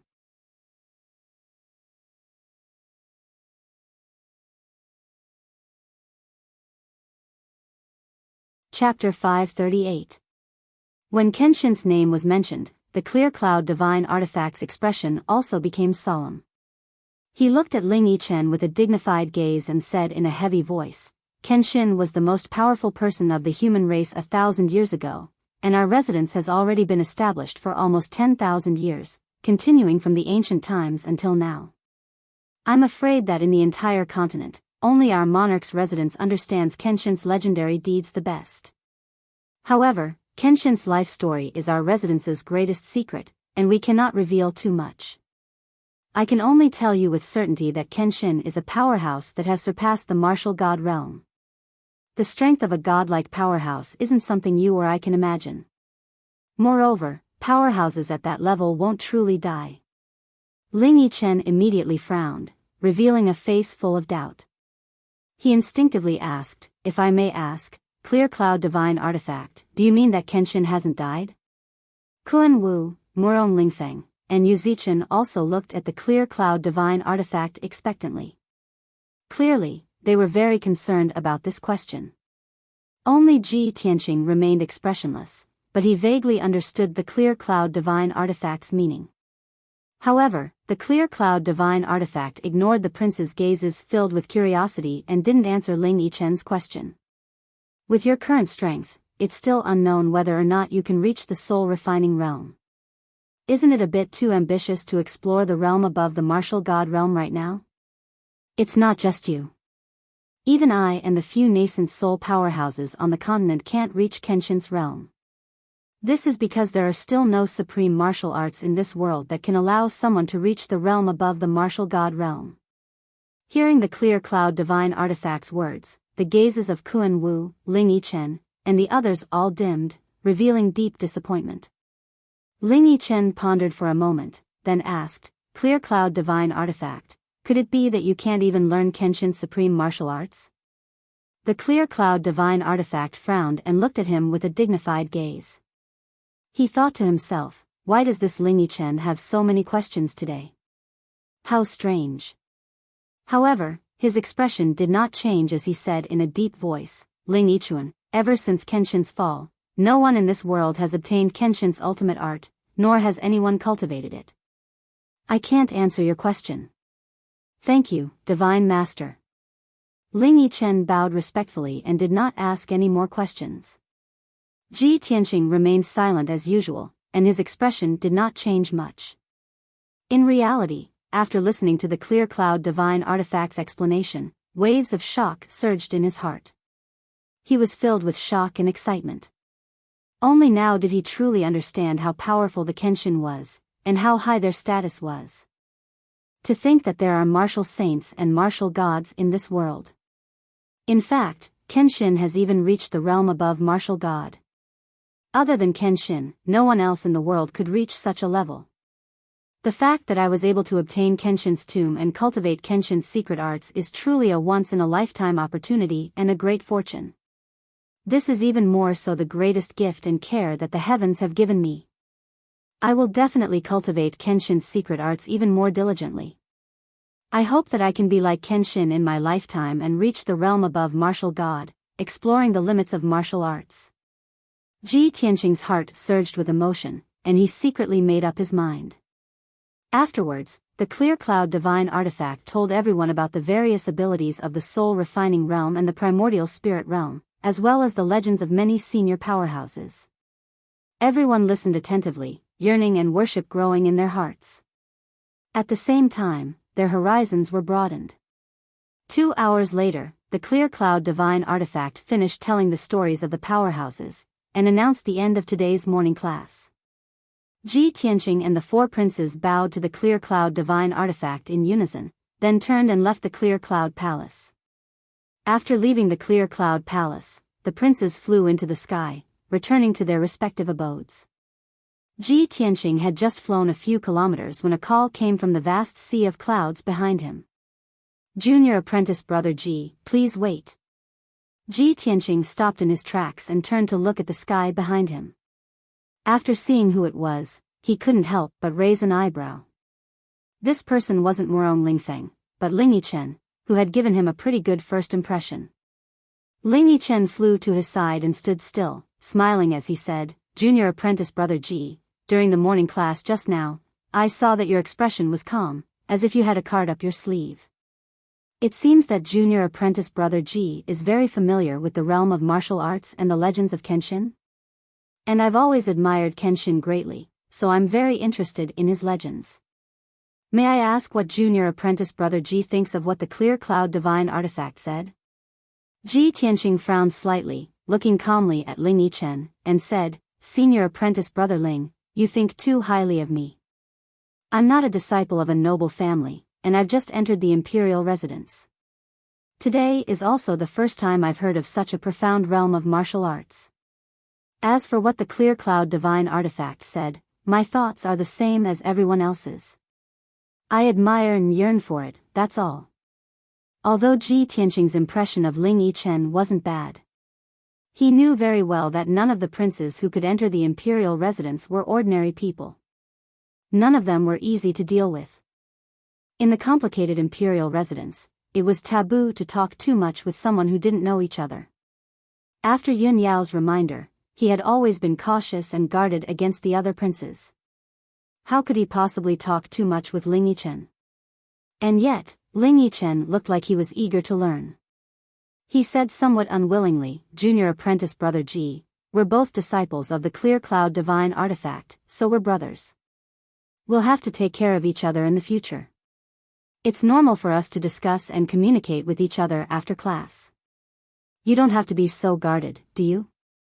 If junior apprentice brother Ji knows of Kenshin's legends and deeds, why don't you share them with me? We can exchange information." Ji Tianqing looked at him with an indifferent expression, shaking his head and saying, "Even the clear cloud divine artifact can't dispel your doubts, so what can I talk to you about? If senior apprentice brother Ling doesn't have any business, then I'll take my leave." He cupped his hands towards Ling Yichen, turned around, and flew away. Ling Yichen saw his cold attitude that kept people at arm's length, but he wasn't angry or annoyed. He stood in the sky, watching Ji Tianqing's back disappear into the depths of the sea of clouds. He muttered in a low voice, "This guy's very guarded. But there's still plenty of time in the future. Let's see how long you can endure this."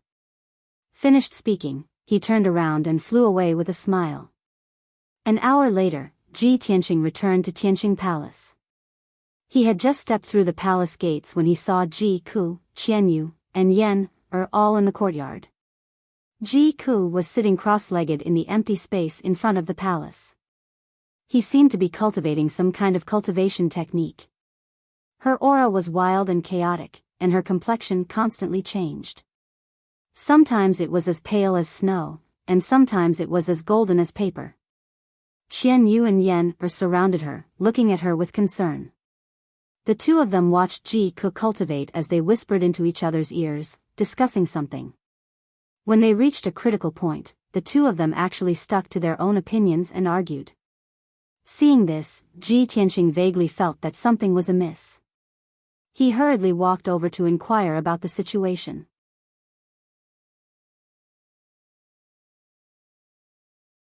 Chapter 539. Seeing that Ji Tianqing had returned, Yan Er and Qian Yu immediately stopped arguing.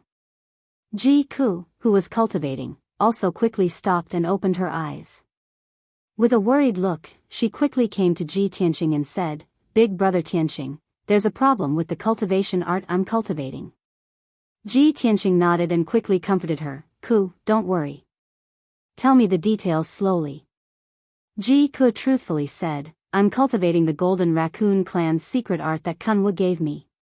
It can indeed improve my strength quickly, but it also strengthens the demon power in my body. The demon power in my body is becoming more and more violent and is gradually getting out of control. I'm afraid that if I continue to cultivate, my demon power will soon go out of control, so I don't dare to cultivate the Golden Raccoon clan's secret art anymore.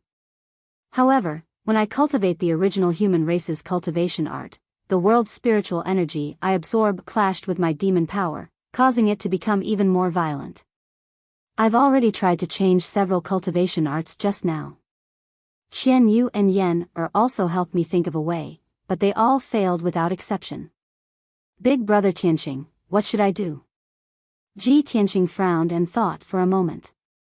He then said with a solemn expression, "Whether it's the Golden Raccoon clan's secret art or the original human race's cultivation art, you can't cultivate them now. It seems that there's a problem with the demon power in your body. I can't do anything about the cultivation problem of the demon race, so I can only find a demon powerhouse to solve it." Ji Ku looked up at him and asked with a puzzled expression, "Big brother Tianqing, you mean, to find Kunwu?" "Yeah," Ji Tianqing nodded and said, "Let's go. I'll take you to Kunwu Palace to find him. Then, he took Ji Ku and left Tianqing Palace, flying across the sky as fast as lightning.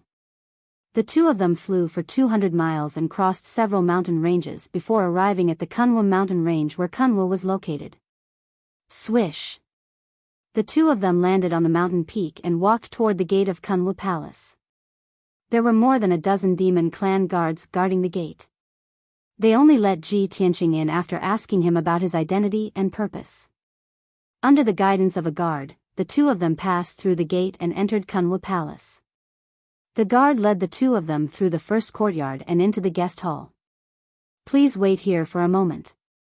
Allow me to report to His Highness. The guard bowed respectfully before turning around and leaving the main hall to report the news to Kunwu.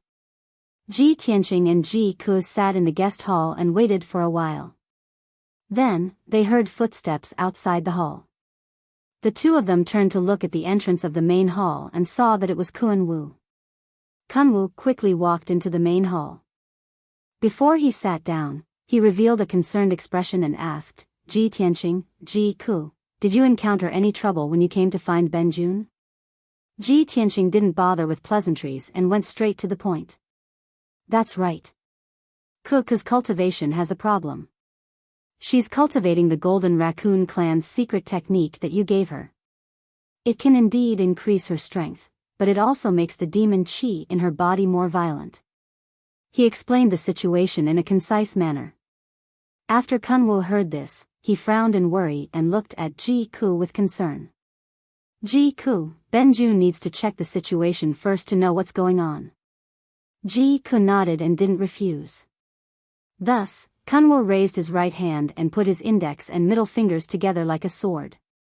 He used the demon clan's secret technique and sent a streak of dark silver demon qi into Ji Ku's forehead.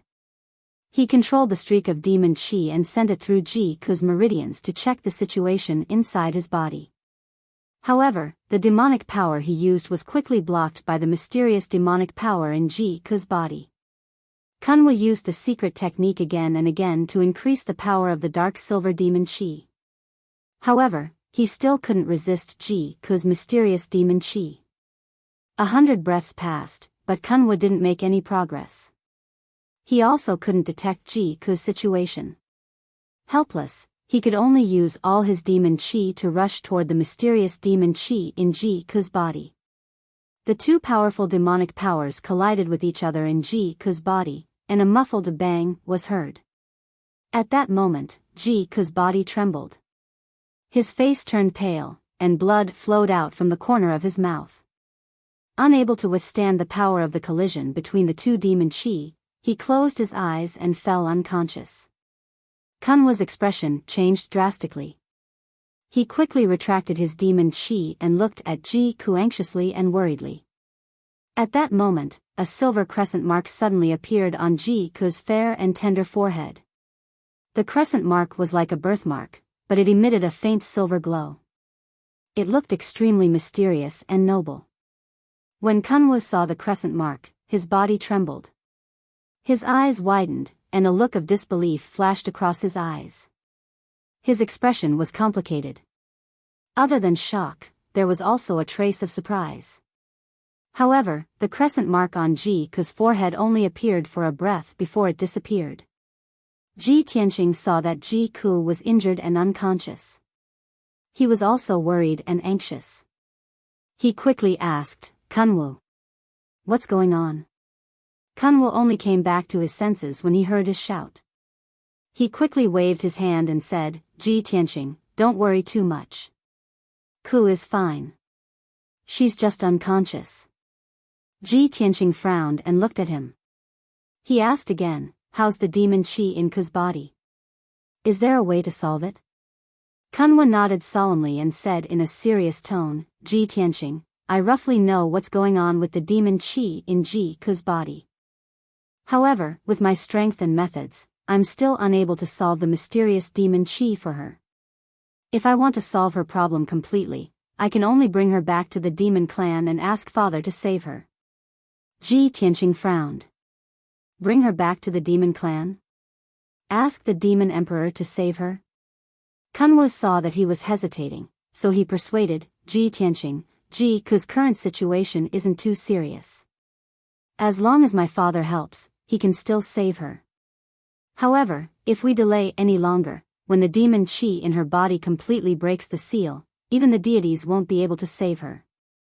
Then, there's really no way to save her. Ji Tianqing pondered silently for a moment. He then said solemnly, Kunwu, I'll remember what you said. When Kuku wakes up, I'll pass on your words to her and let her consider and decide for herself. That's good too. Kunwu nodded and didn't say anything else. After that, Ji Tianqing carried the unconscious Ji Ku and left Kunwu Palace. After he and Ji Ku left, Kunwu was still sitting in the main hall. His eyes were fixed on the sky outside the hall. Kunwu's expression was somewhat complicated. After pondering for a long time, he muttered to himself, Little sister, is it really you? Are you back? No one could answer his question. For the time being, he couldn't confirm the doubts in his heart.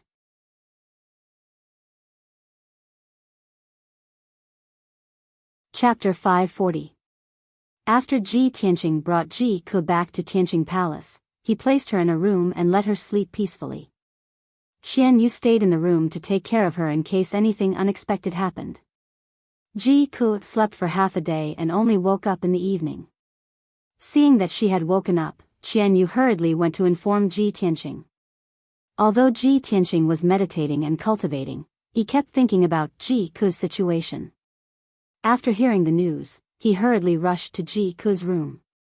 Kuku, how are you feeling? Are your injuries serious? Ji Ku had just woken up and her eyes were still a little drowsy and hazy. She rubbed her eyes and gradually woke up. She gently shook her head and said, Big brother Tianqing, don't worry. I'm fine. Ji Tianqing was relieved when he saw that her breathing was stable and that there was no demonic power in her body.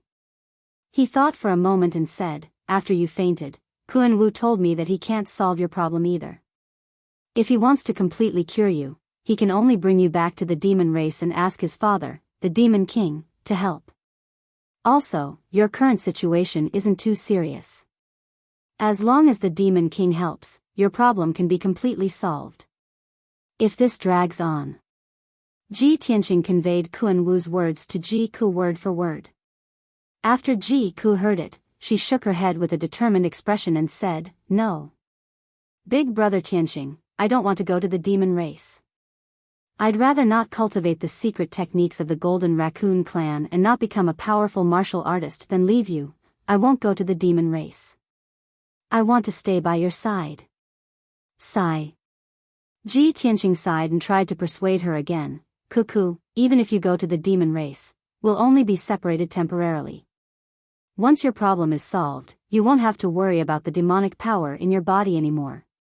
When that time comes, you can return to my side and never leave again, okay? Ji Ku pursed her lips tightly. She still shook her head firmly and refused to agree. Ji Tianqing tried to persuade him a few more times, but to no avail. He had to put the matter aside for the time being. All right, then rest well for a few days. Don't cultivate the Golden Raccoon clan's cultivation technique for now. He said a few words to Ji Ku, then got up and left. A few hours passed quickly, and it was already late at night. Under the pitch-black curtain of night, a tall figure stood in the sea of clouds above the Tianqing mountain range. This person was wearing a white fox fur coat. He had long silver hair and a handsome and resolute face. He was Kun Wu. He used a secret technique to hide his presence and stood quietly in the sea of clouds, looking down at the Tianqing palace that was 1,000 meters away. Ever since he saw the crescent moon mark on Ji Ku's forehead, he had been feeling uneasy and could not calm down. He had a bad premonition in his heart. He felt that Tianqing palace might not be peaceful, and that there might be some danger. Regardless of whether Ji Ku was his long-lost little sister or not, at least Ji Ku was a member of his clan. He was worried about Ji Ku's safety, so when night fell, he quietly came to the Tianqing mountain range and hid in the sea of clouds, silently looking at Tianqing palace. As time passed, the curtain of night grew darker, and the cold wind in the sky grew more bitingly cold. At this moment, Kun Wu's hawk-like sharp eyes suddenly saw a flash of cold light under the curtain of night below. He focused his eyes and immediately saw it clearly. It was a vigorous black silhouette, holding a cold and frightening treasured sword in his hand. He was rushing through the forest as fast as lightning towards the heavenly palace. The black figure's presence was cold and powerful. He moved as fast as a flash of light and was silent. He was clearly a heavenly origin expert. Moreover, this person did not rush toward the main entrance of Tianqing Palace, but rushed toward the side of the palace. In a short span of a dozen breaths, he had crossed 1,000 meters and entered the forest on the side of the palace. He wanted to sneak into Tianqing Palace. Seeing this, Kun Wu frowned, and a cold glint flashed in his eyes. Just as he was about to warn the people in Tianqing Palace, he suddenly realized that another figure had suddenly appeared in the forest on the side of Tianqing Palace. It was also a heavenly origin expert dressed in black and wearing a mask. He was flying in the night sky with a pair of wings formed by his true essence. He waved the sword in his hand and slashed out a 5-colored light blade. Swoosh! The 5-colored sword light formed by his true essence was more than 10 meters long. It cut through the night sky as fast as lightning and slashed into the dark forest. With a muffled bang, the black figure that had sneaked into the forest was forced into the sky by the sword light. The two black figures confronted each other in the night sky above the forest. They did not need to speak and immediately began to fight with their swords. Swoosh! Swoosh! Swoosh! The two silently waved their swords and continued to display their unique sword skills. They began to fight in the night sky. Endless streams of sword light lit up the nearby night sky. The sharp sword chi and the fragments of light that burst out tore apart the dense forest around them, causing dust and wood chips to fly up into the air. However, the two black figures deliberately suppressed their sword skills, as if they did not dare to make too much noise to avoid alerting the people in Tianqing Palace. The two sides fought for a few moves, but no one was able to gain the upper hand. The two saw that their opponent's strength was not ordinary, so they stopped fighting at the same time and quietly retreated. Kun Wu stood in the sea of clouds and stared at the two black figures leaving. A playful smile appeared on his face. Interesting. Ji Tianqing has only been in the monarch mansion for a few days, and he has already been targeted.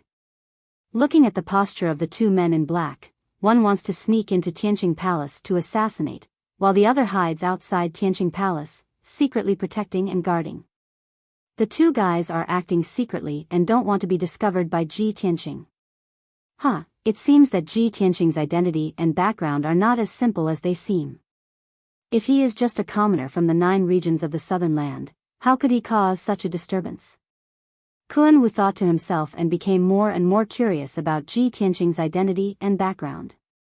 In Tianqing Palace, in the second tallest and loftiest palace. In a room on the top floor of the palace, it was quiet and dark. Ji Tianqing was standing by the window, looking indifferently at the night sky not far away. There was a trace of cold killing intent in his eyes. Yen stood beside him and also stared at the night sky outside the window. Just now, the scene of the two men in black fighting in the night sky had already fallen into their eyes. Yen frowned and shouted angrily in a low voice, "I thought that the monarch mansion was the holy land of martial arts. I didn't expect that this place is also not a good place. We just entered the monarch mansion for a few days, and someone can't wait to make a move on us." Ji Tianqing said calmly, "That man in black of unknown origin has been secretly spying on Tianqing Palace for several nights. I expect that after he finds out the situation of Tianqing Palace, he will definitely be unable to hold back his killing intent and find a chance to sneak into the palace to assassinate us. I have already set up the Tianyuan array in the courtyard, waiting for that man in black to walk into the trap and see who he is."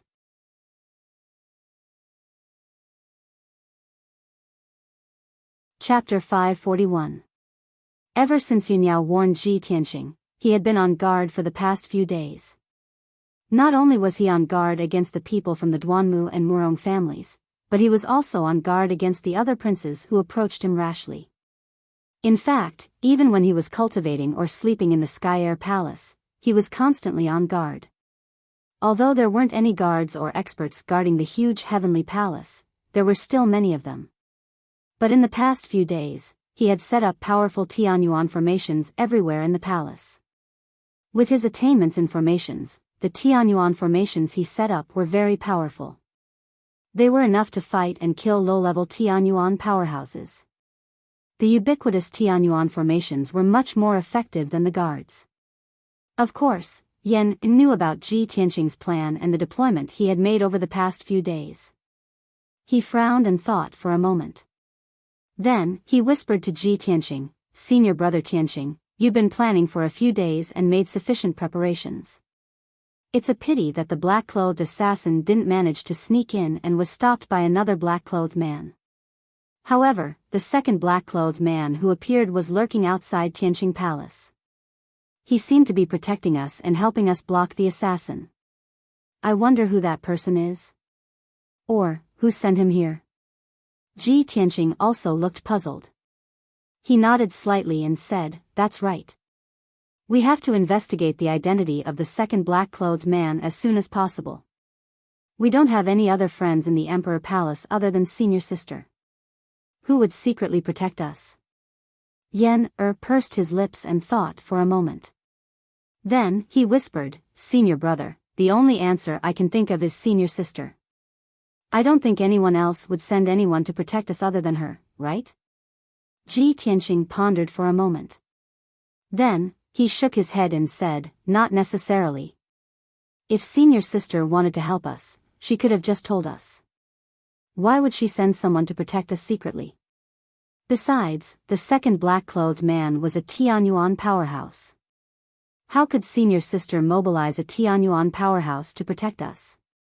She only has one Sky Origin Stage cultivator by her side, and he is the leader of the guards arranged by the Cloud Spirit Palace. He only listens to the Cloud Spirit Palace."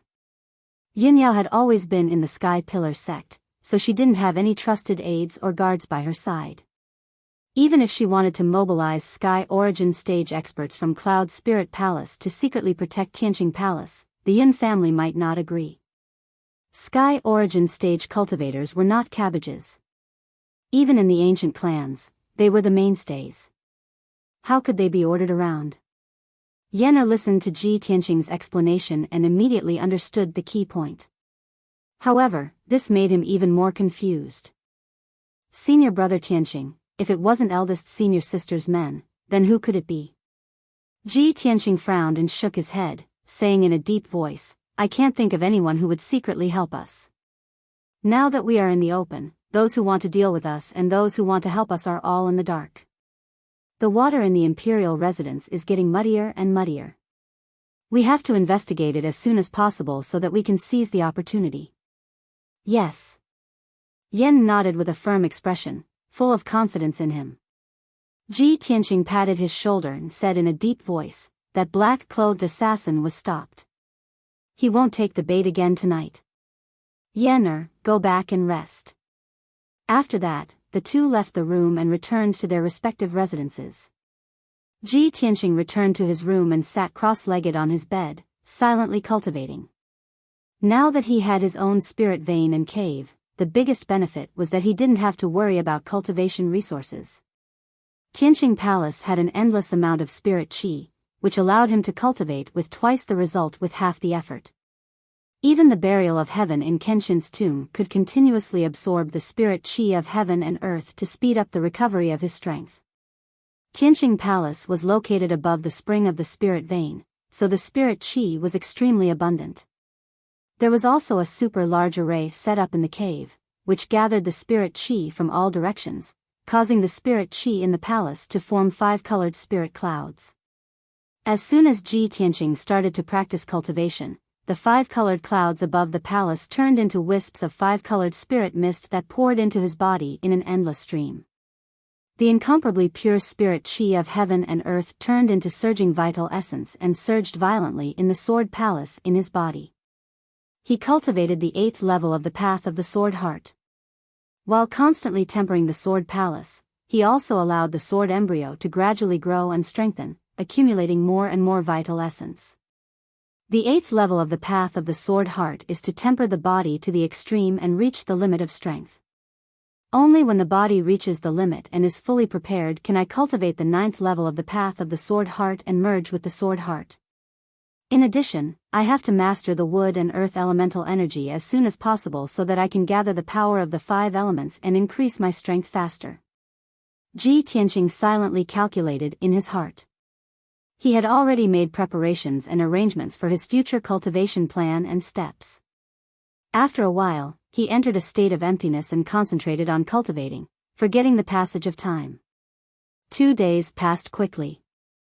On the morning of the 3rd day, Ji Tianqing was still meditating in the room, surrounded by 5-colored spirit qi. At this moment, Yan came to the door and called softly, "Senior Tianqing, are you in the room?" "Senior Marshal Brother, here's an invitation for you." Ji Tianqing was awakened by Yan's voice. He ended his cultivation and opened his eyes. He was still sitting on the green jade bed. He waved his hand and released a ray of spirit qi to open the door. "Yan, what's the matter? Come in." Yan hurriedly walked into the room, holding a sandalwood box inlaid with gold and jade in both hands and handed it to him. "Senior Tianqing, just now a black-armored guard from the imperial residence came to the gate of the Tianqing Palace and handed this box to me. The guard said that there was an invitation inside and asked me to hand it to you." "An invitation from the imperial residence's guard?" Ji Tianqing frowned in confusion. He reached out and took the sandalwood box, holding it in the palm of his hand and looking at it. "Who sent the invitation? Why would they put it in such a luxurious box?" As he said, he waved his hand and released a ray of spirit qi to unlock the simple array on the sandalwood box. Then, he opened the sandalwood box and took out a red-stamped invitation. He flipped open the luxurious and exquisite invitation card and carefully read its contents. After 10 breaths of time, he finished reading the contents of the invitation. Suddenly, his face changed slightly and he frowned. Yan had been looking at him with a puzzled face. Seeing his strange expression, she couldn't help but ask, "Senior Tianqing, what's wrong? Who sent this invitation card?" Ji Tianqing closed the invitation, put it back into the sandalwood box, and put it into the space ring. He replied with a normal expression, "Long Yun Xiao." "Long Yun Xiao?" Yan became more and more confused and asked, "Hasn't the emperor been healing and didn't return to the imperial residence? Why did he send you an invitation?" Ji Tianqing got up and walked to the door. He said calmly, "In 3 days, he will choose a heavenly consort at the Enlightening Heaven Pagoda in the imperial court. He invited me to attend the ceremony." Yan's expression suddenly changed. She muttered in a serious tone, "What should come will come. The emperor is finally going to choose a consort."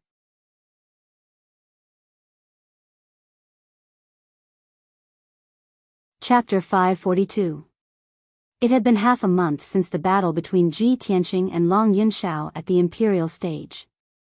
During this time, Long Yunxiao had not returned to the imperial palace, nor had he appeared in public. Many people guessed that he must have been seriously injured and was still recovering in seclusion. Only Ji Tianqing knew that although Long Yunxiao's injuries were not light, it was not to the extent that he had to recuperate in seclusion for half a month. However, he had not mentioned anything about the imperial concubine selection in the past half a month. In the depths of his heart, he had silently agreed that Long Yunxiao was a gentleman. He would not go back on his words and choose Yunyao as his imperial concubine. However, there had to be a conclusion to this matter. Before Long Yunxiao officially chose his imperial concubine, anything could happen. There were still many unknown variables. Therefore, after Ji Tianqing received the invitation, he had to go to the imperial palace to watch the ceremony no matter what. He had to see Long Yunxiao choose his imperial concubine with his own eyes before he could truly be at ease. After leaving the room, Ji Tianqing summoned Yan, Ji Ku, and Qian Yu. He solemnly instructed them. In 3 days, Long Yunxiao will choose his imperial concubine at the Apocalypse Pagoda. I have to go to the imperial palace personally. In the next few days, the three of you will stay in Tianqing Palace. Don't go out if there's nothing important. If there's anything, wait for me to come back. After that, Ji Tianqing left Tianqing Palace alone and flew towards the imperial palace's exit. He flapped his golden wings and flew across the vast sea of clouds like a shooting star. He crossed one mountain after another. After about 2 hours, he was about to reach the imperial palace's exit. Only then did he realize that there were a few imperial princes in the sky nearby. They were also flying towards the exit. When he saw that those imperial princes were all humans, he immediately frowned and thought to himself, the imperial princes rarely show themselves. They are either cultivating in seclusion in their cave abodes or training in the outside world. Why did so many human imperial princes appear at the same time today and leave the imperial palace? Could it be that they also received Long Yunxiao's invitation and are going to the imperial palace to watch the ceremony? Just as he was secretly guessing, a kind voice suddenly called out from behind him. Junior brother Ji, please wait. Ji Tianqing was no stranger to this voice. He did not need to turn around to know that the person who spoke was Ling Yisan. As expected, he stopped in the sky and turned around to look behind him. He saw Ling Yichong flying over at lightning speed. Shwa! Ling Yi flew to Ji Tianqing's side and stopped. With a face full of smiles, he cupped his hands in greeting. Junior brother Ji, where are you going? If I'm not wrong, you should also be going to the imperial court, right? Ji Tianqing could tell that Ling Yichen had a cheerful and passionate personality. For some reason, Ling Yichen seemed to be trying to get close to him on purpose. That was why he took the initiative to greet him. Fortunately, when Ling Yi was trying to worm his way into being friends with him, his expression revealed some sincerity, unlike Murong Lingfeng's hypocrisy.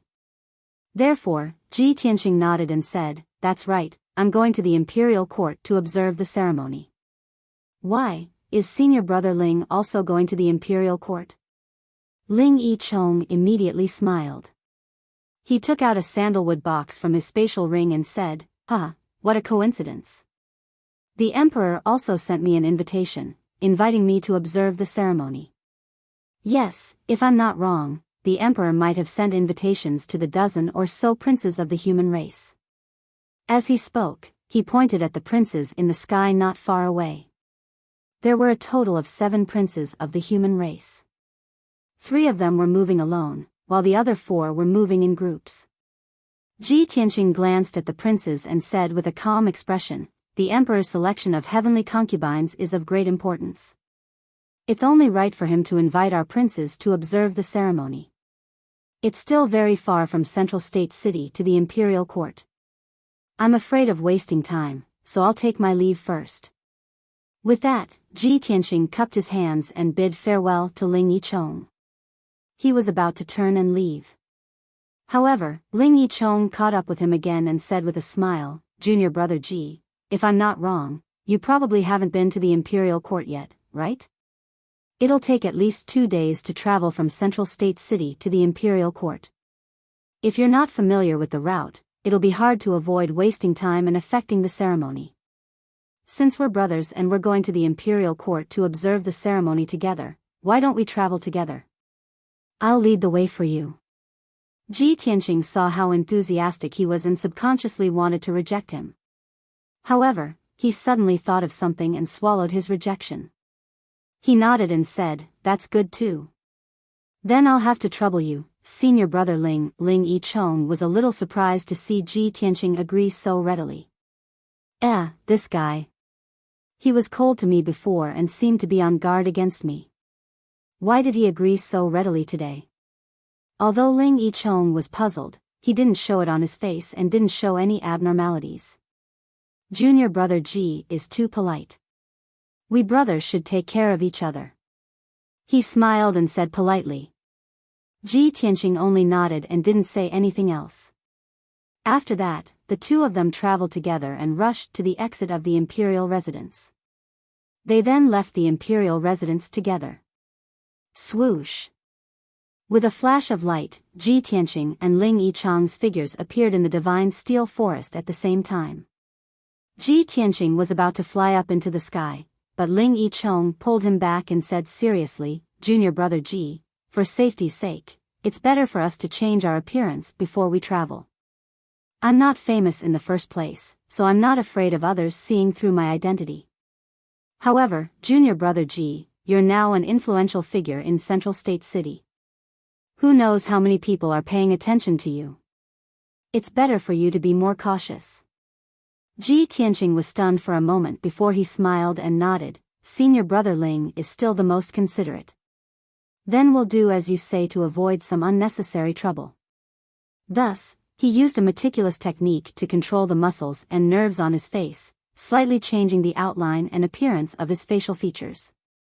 Although, on the surface, his appearance didn't seem to have changed much. However, his facial features and appearance had changed.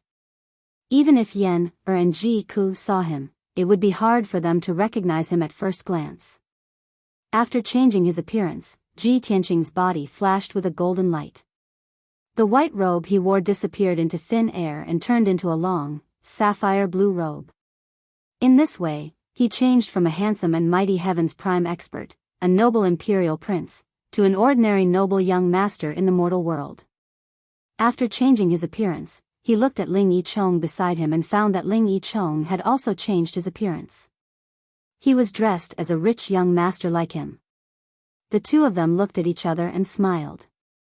Then, they passed through the divine steel forest like a gust of wind and rushed towards the southern city gate of Central State City. Not long after the two of them left, several human imperial princes came out of the imperial residence one after another. However, these princes swaggered into the sky and flew towards the south at lightning speed.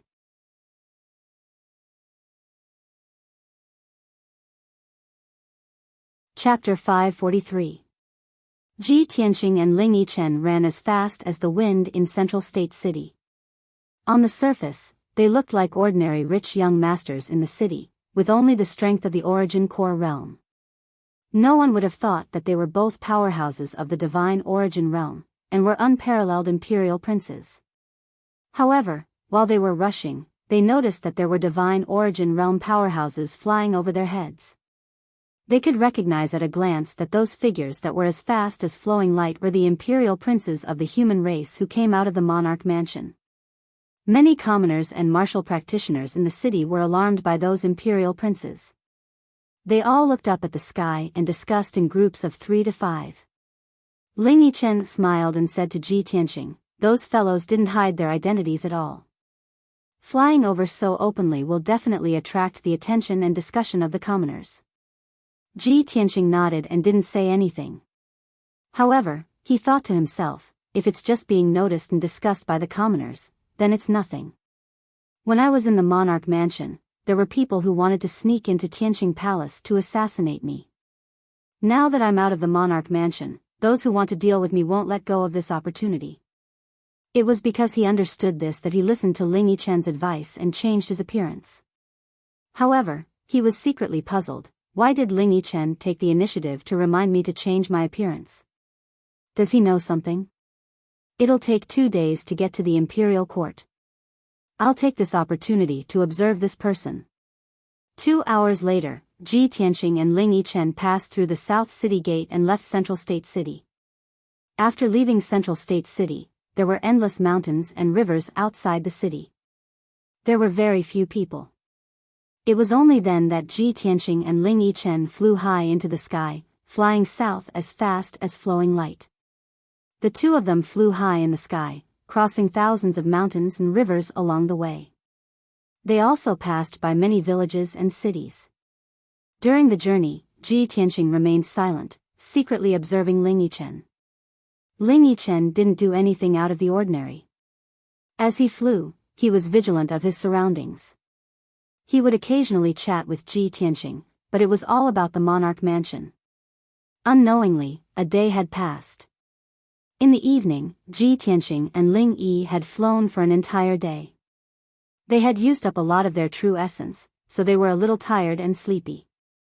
Thus, the two of them landed on the peak of a tall mountain and stopped to circulate their chi to regulate their breathing. This towering mountain was over 10,000 feet tall, surrounded by undulating mountain ranges and a vast, dark green primitive forest. The mountain peak beneath their feet was naturally covered by a lush forest. There were towering trees all around, and the ground was covered with waist-high weeds and thorny bushes. Ji Tianqing found a large millstone in the woods and set up a defensive formation around the large stone. Then, he sat on the large stone and circulated his energy to regulate his breathing. Ling Yi found a towering tree 100 meters away from him and sat on the treetop to meditate and cultivate. As the sun set, the sky darkened. Night was about to fall.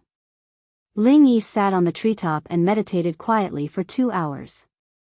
He used up 2 spirit stones and recovered most of his chi. He temporarily ended his cultivation and opened his eyes. His gaze passed through the lush foliage and looked at Ji Tianqing 100 meters away.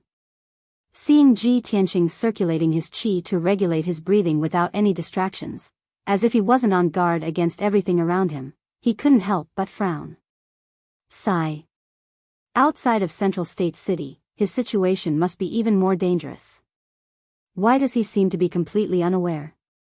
Ling Yi muttered in his heart, feeling an inexplicable sense of worry. However, when he thought about it again, he felt that something was wrong. Ji Tianqing came from a humble background, but he was able to walk step by step until today. After experiencing so many dangers and crises, he can still live safe and sound. He's definitely not a reckless and careless person. Thinking like this, he felt a little more at ease. Then, he withdrew his gaze from observing Ji Tianqing and quietly released his spiritual sense to explore in all directions. His spiritual sense soundlessly enveloped a radius of 400 meters, monitoring the surrounding pitch-black night. Whether it was the poisonous insects hiding in the forest or the snakes and ants hiding underground, none of them could escape his spiritual senses probing. Seeing that the surroundings were quiet and that there were no abnormalities, Ling Yi felt relieved. However, at this moment, in the sky above the mountain peak, a dazzling cold light suddenly lit up and shot down like lightning. Swoosh! It was a 2-meter-long blue light that cut through the night like a meteor. In the blink of an eye, it arrived above the forest and pierced towards Ji Tianqing's head. Ling Yi immediately sensed that something was wrong. Looking carefully, he discovered that there was an icy blue flying knife the length of a chopstick in the 2-meter-long blue light. Although the flying knife wasn't big, it was a heaven origin grade treasure. It was indestructible and contained a terrifying power that could pierce through everything. The 2-meter-long blue light was actually the tail flame of the flying dagger. Junior Marshal Brother Ji, be careful. Ling Yi didn't have time to think. He immediately used his spiritual sense to warn Ji Tianqing. Almost as soon as his voice fell, Ji Tianqing, who was circulating and adjusting his breath, suddenly opened his eyes. At that moment, a cold killing intent flashed in Ji Tianqing's eyes. Like a cold sword light, it tore through the night in front of him. Swoosh! In the nick of time, a dark sword appeared in his left hand. His right hand held the hilt and pulled out the sword with a clang. Dragon soars from the 9th heaven. The moment the sword was unsheathed, a 10-meter-long cold sword light lit up and condensed into the shadow of a divine dragon. Roar! The divine dragon sword's shadow let out a dragon's roar and slashed towards the night sky from below to meet the icy blue flying knife head-on.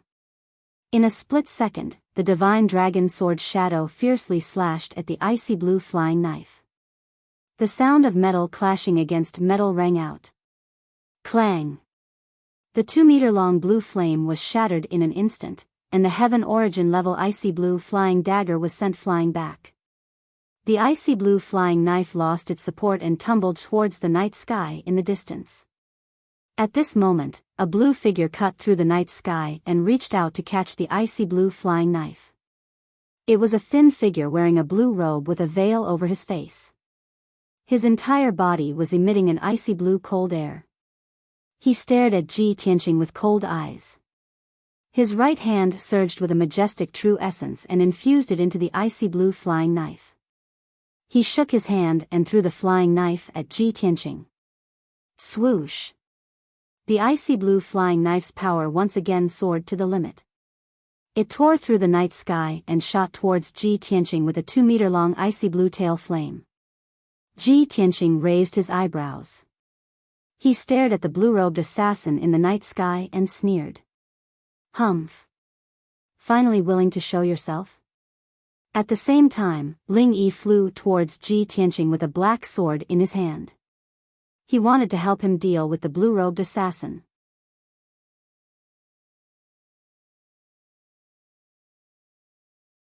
Chapter 544. That powerful and violent flaming sword beam instantly tore through the dark night and went straight for Ling Yicheng. He turned his head and saw a tall and sturdy black figure appear in the dark forest. It was a tall and sturdy man in black. He held a sword that flashed with cold light in his hand and exuded a frightening murderous aura. Ling Yi could no longer help Ji Tianqing. He could only wave his black sword and slash out 3 sword rays to block the incoming flaming sword ray. Bang bang bang. The 4 sword rays collided with each other fiercely and exploded with a few muffled noises that echoed in the night sky.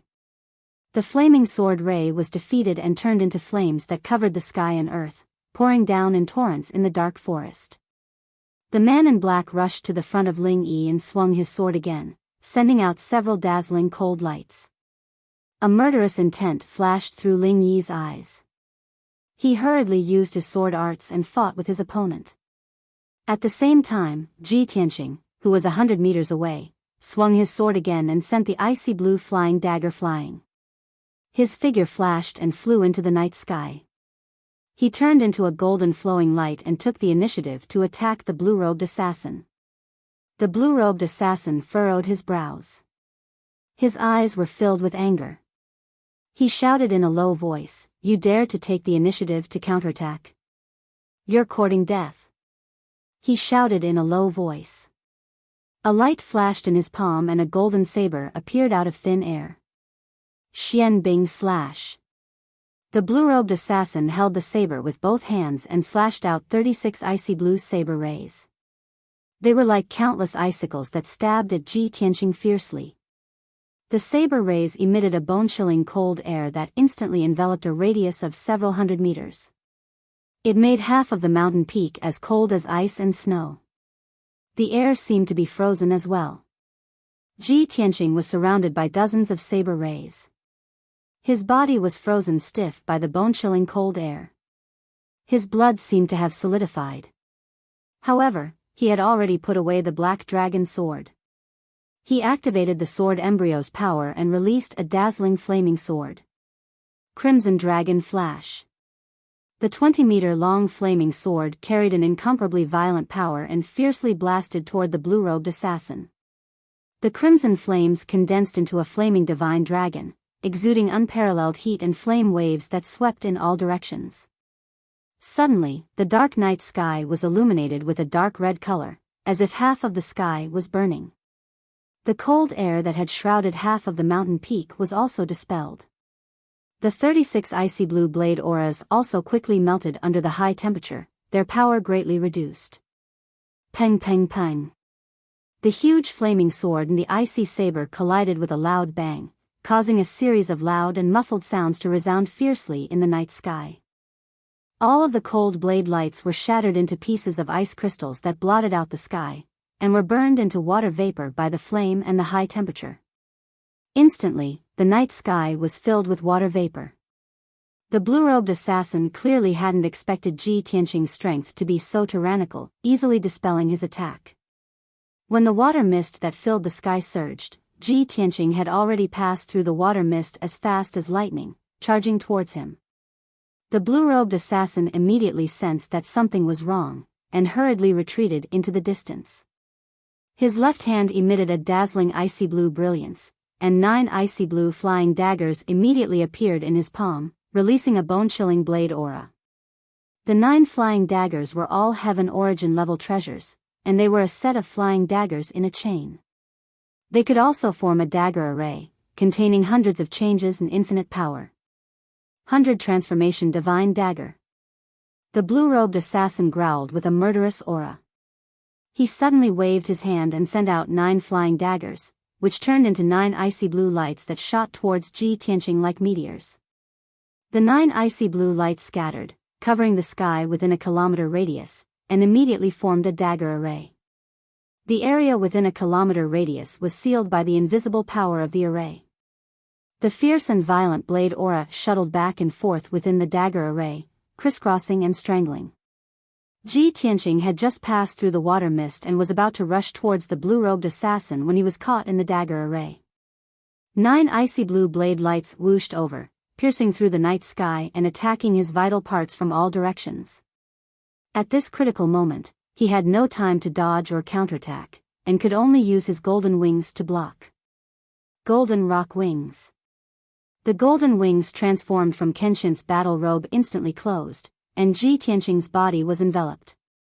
The 9 icy blue daggers exploded with the most violent power, and slashed at him fiercely, but they were all blocked by the golden wings.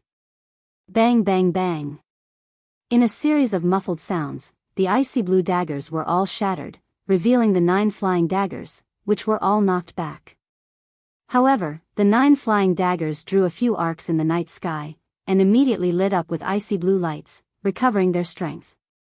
The flying daggers flew in circles in the night sky, waiting for an opportunity to strike, and could launch another attack at any time.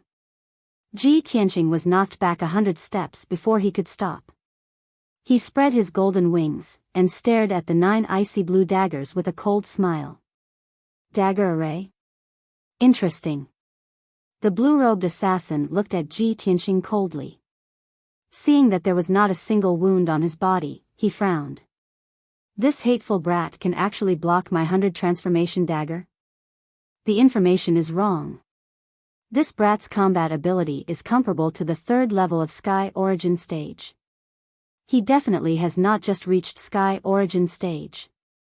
The blue-robed assassin thought that tonight was the best opportunity for assassination. With his strength, he could easily kill Ji Tianqing, who had just reached Sky Origin stage.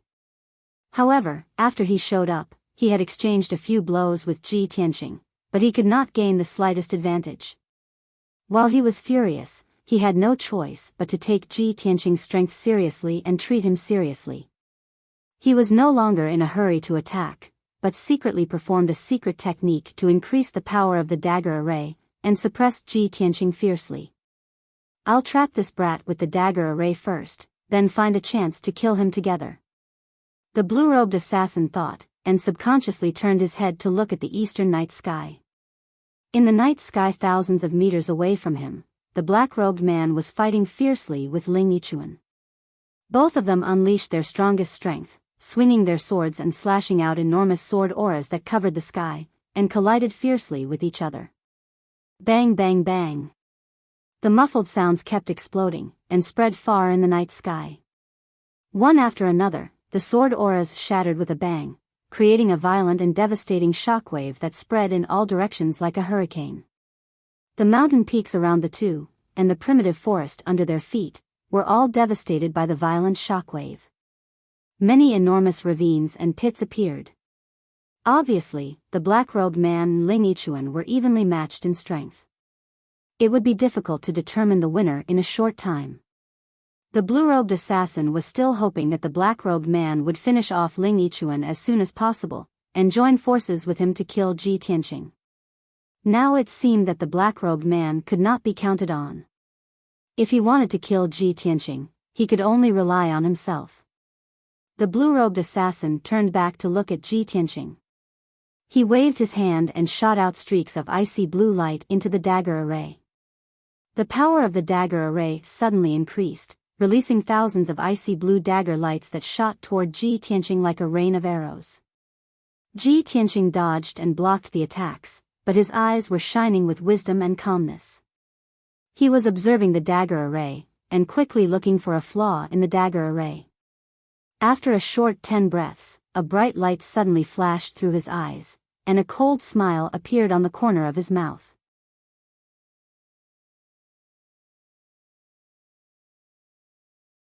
Chapter 545. Without a doubt, the blue-robed assassin's sword array was not even worth mentioning in front of Ji Tianqing. Ji Tianqing only used 10 breaths of time to see the flaws and weaknesses of the sword array. As soon as he finished speaking, he activated all of his power, and his whole body ignited with a monstrous golden flame. White Tiger Sacred Sword. Following Ji Tianqing's shout, his body merged with the monstrous golden flame and turned into a 20-meter-long golden sword. Kill. The golden flame around the golden sword condensed into a sacred white tiger, baring its fangs and brandishing its claws. It was incomparably ferocious. The white tiger's sacred sword emitted a terrifying killing intent that could destroy heaven and earth. With an unstoppable momentum, it fiercely charged towards the night sky on the left. Although this sword was not aimed at the blue-robed assassin, but at the empty night sky, it seemed a little baffling. However, when the blue-robed assassin saw this unparalleled killing sword, his expression changed drastically. His eyes revealed a deep shock. How could he see the flaws of the sword array in such a short time? The blue-robed assassin boasted of his great attainments in array Dao. Combining array Dao and sword arts to form a sword array was his most prized skill. However, he did not dare to believe that the 100 transformation sword array, which he relied on to become famous, could be seen through so easily by Ji Tianqing. At the critical moment, he hurriedly controlled the sword array, wanting to operate the array to hide the flaws and weaknesses of the sword array. However, it was all too late. Boom!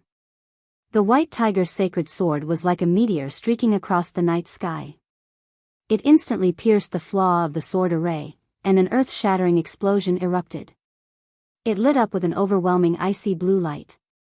Under the impact of the unparalleled sharpness, a huge hole was instantly blasted open in the 100 transformation sword array. A huge gap was torn open. The 100 transformation sword array was heavily damaged and immediately collapsed. The 9 icy blue flying daggers lost their support and instantly became dim.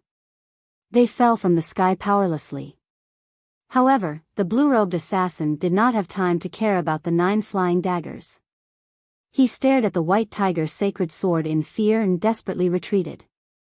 This was because after the white tiger's sacred sword shattered the saber formation, its power was still undiminished as it ruthlessly charged towards him. The white tiger's sacred sword had locked onto his aura. No matter where he ran or how he changed directions, he would not be able to escape the white tiger's sacred sword's pursuit. Shwa! In the blink of an eye, the white tiger's sacred sword streaked across the night sky and struck the blue-robed assassin, submerging his figure. Boom! Amidst a deafening explosion, the blue-robed assassin was sent flying, blood spurting from his mouth. His figure drew an arc in the night sky and fell into the valley 1,000 meters away. The white tiger's sacred sword also dissipated, and Ji Tianqing's figure appeared, standing proudly in the night sky. He stared at the blue-robed assassin falling from the sky and murmured to himself, "Is this an ordinary sky origin stage cultivator? He is even weaker than Long Yunxiao, who is at the 2nd level of sky origin stage." Even though he still didn't know the identity of the blue-robed assassin. However, there was one thing that he was certain of. The blue-robed assassin was definitely not a crown prince from the monarch mansion. After all, the crown princes who could enter the monarch mansion were all peerless geniuses. They were outstanding cultivators with all kinds of secret skills. For example, Long Yunxiao, who was at the 2nd level of sky origin stage, could easily defeat an ordinary sky origin stage cultivator. Every crown prince was a genius cultivator who could challenge cultivators who were at a higher level than them. At this moment, the blue-robed assassin who was about to fall into the valley flew back to the sky with a flash of cold light. Shwa! The blue-robed assassin flew back to the sky and stood 1,000 meters away from Ji Tianqing. He stared at Ji Tianqing with hatred in his eyes. There was a bowl-sized hole in his abdomen. Blood was gushing out from the hole. Blood was also flowing out from his nose and mouth, dripping onto his blue robe. "Kid, I have underestimated you. However, you will still die tonight." The blue-robed assassin shouted with a ferocious face. His hoarse voice was filled with hatred and killing intent. He held his saber with both hands, and his body was burning with an icy blue flame. He exploded with a terrifying aura. 5 Qis converge. He did not hesitate to use 70% of his true origin to use this secret skill, which doubled his combat power in a short period of time. Suddenly, the blue-robed assassin's body expanded, and the saber in his hand shone with a dazzling cold light. Hurricane Ice Dragon Slash. He roared with a thunderous voice. He held his saber with both hands and slashed at Ji Tianqing with all his might. Shwa! A 30-meter-long Frost Divine Dragon appeared. The Frost Divine Dragon formed by the saber radiance shone with a dazzling icy blue light, illuminating the night sky. It was emitting a bone-chilling cold that covered the entire sky above the mountain. The Frost Divine Dragon stretched out its claws and opened its mouth. It rushed toward Ji Tianqing with an icy hurricane that swept across the sky. Ji Tianqing's aura was locked. He could not dodge or run away. He could only block or fight back. At this critical moment, he raised his left arm without hesitation and activated the red flame primordial fire. Burning Sky Palm. His magma-like left arm spewed out endless red flame primordial fire. It condensed into a giant flaming palm that covered the sky and blasted toward the Frost Divine Dragon. At that moment, the night sky within a radius of dozens of miles was illuminated red by the boundless red flame. Half of the sky was burning. Boom! The giant flaming palm collided with the Frost Divine Dragon, and there was a loud explosion that shook the 9 heavens. An invisible sound wave exploded, shaking the mountains and the ground within a radius of 50 miles. The mighty Frost Divine Dragon was smashed into pieces by the giant flaming palm, turning into thousands of ice crystal fragments. Countless ice crystal fragments were engulfed by the monstrous flames and evaporated into nothingness. They dissipated in the blink of an eye. Immediately after, the giant flaming palm blasted the blue-robed assassin, turning him into charred pieces. The giant flaming palm wrapped around his corpse and blasted a 1,000-foot mountain 5 miles away. With a loud boom, the 1,000-foot mountain was shattered on the spot, turning into scorched ruins. Endless dust and gravel mixed with the flames rushed into the sky, covering a radius of dozens of miles. The earth and mountains around the ruins trembled violently, and huge ravines appeared on the ground.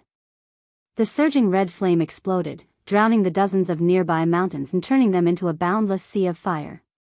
Such an earth-shattering commotion lasted for a full quarter of an hour.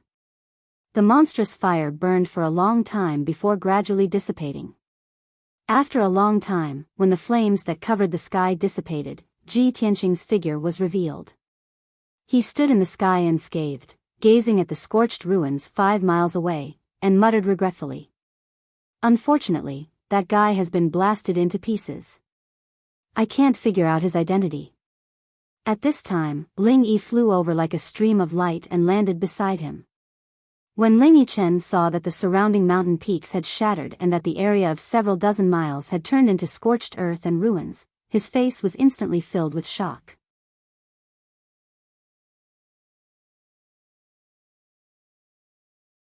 Chapter 546.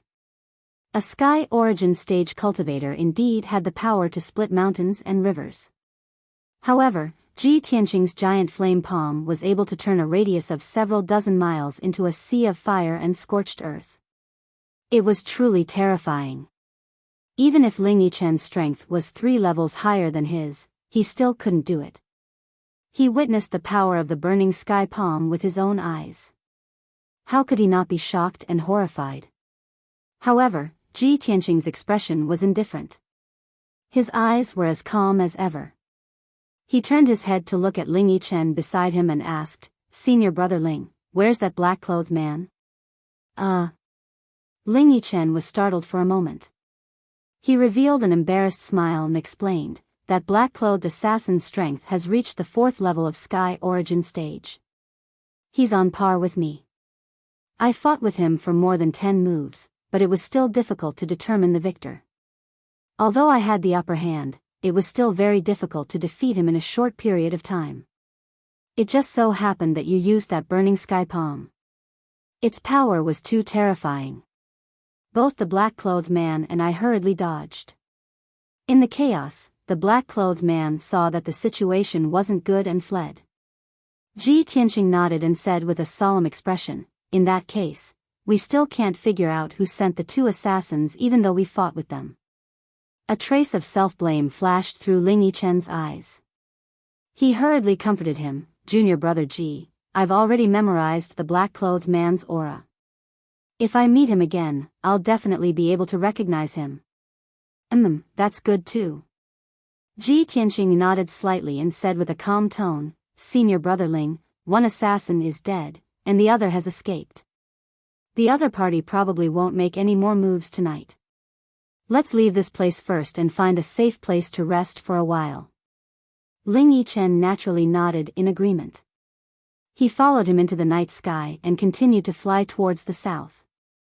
The two of them flew through the night sky as fast as lightning, chatting with each other through spiritual sense as they hurried along. Ji Tianqing looked calm on the surface, but he was probing Ling Yichen indirectly. He asked, "Senior brother Ling, you seem to have guessed that there were assassins who wanted to assassinate us?" Ling Yichen was startled for a moment before he explained with a smile, "Not us, but you. I'm alone, I don't have any enemies. On the other hand, Junior Marshal brother Ji, you've been in the limelight recently. You'll definitely attract the attention of various forces." There were as many experts as there were clouds in the central continent. Various powerful forces emerged one after another. The relationships between them were inextricably linked and intertwined. It was very complicated. Perhaps you haven't done anything, but you've already offended someone unknowingly, hindering the development and plans of some forces. Therefore, it is inevitable that there will be people who want to kill you in the cradle. Ling Yichen's words seemed to have said a lot, but he did not say anything clearly. It was ambiguous and unclear. However, Ji Tianqing understood that Ling Yichen was reminding him to be careful. After a moment of silence, he asked, "Senior brother Ling, why did you save me in such a dangerous situation? You and I are just acquaintances. You don't have to risk your life for me." Ling Yichen frowned as he looked at him, his tone disappointed as he said, "Junior brother Ji, we're both princes of the Clear Cloud Divine Masters sect, so we're fellow brothers. I really didn't expect that I would treat you as my junior brother, but you would treat me as an outsider. Sigh. If I knew you were thinking like this, I would have decisively run away just now and left you alone. I would have left you to fend for yourself." As he said this, he even shook his head gloomily, an expression of disappointment on his face. Ji Tianqing looked at him from the side. Unable to see through his true thoughts, he could only temporarily suppress the guesses in his heart. "Senior brother Ling, you've misunderstood. What I mean is that you could have stayed out of this. There was no need for you to risk your life to save me. Since you've acted righteously and saved me, I'm naturally grateful to you and have to say thank you." Ling Yichen glanced at him, looking like he was considering it again. "If you want to thank me, you can't just say it. Let's see how you perform in the future." Ji Tianqing only smiled and did not say anything else. An hour later, the two of them flew 300 kilometers away and entered an ancient city. The two of them stayed in a luxurious inn and rested for a few hours. After daybreak, the two of them recovered their physical strength and true essence. They left the inn and continued to rush south. For the rest of the day, the two of them sped through the sky. They did not encounter any more dangers or ambushes along the way. This evening, Ji Tianqing and Ling Yichen finally entered the sky-connecting mountain range and arrived at the foot of heaven-reaching peak. The sun was setting in the west. The afterglow of the setting sun shone on heaven-reaching peak, causing the entire peak to be covered in a layer of faint golden light. It appeared even more sacred and dignified. Ji Tianqing and Ling Yichen stood at the plaza at the foot of the mountain, sizing up this towering peak. They saw that there were dozens of statues that were 100 meters tall around the plaza that was 1,000 meters in radius. These statues were of the sages and experts of the human race. They were placed on the plaza for the people of the human race to worship. At the end of the plaza, there was a wide black stone divine path that extended along the steep mountain slope to the mountainside. Many palaces and buildings were built on the slopes on both sides of the divine path, exuding an ancient aura. Moreover, every 100 steps on the divine path, there was an imperial court imperial guard wearing silver armor and holding a long halberd. These imperial court imperial guards were all dignified and dignified. They stood like stone statues and did not move at all, appearing extremely solemn and respectful. Going up the divine path, they reached halfway up the mountain, where the white clouds and mist covered everything. Ji Tianqing and Ling Yichen looked up at heaven-reaching peak, revealing a respectful and solemn expression. Ling Yichen said with a solemn expression, "Junior brother Ji, this giant peak is the sacred land of the human race, heaven-reaching peak.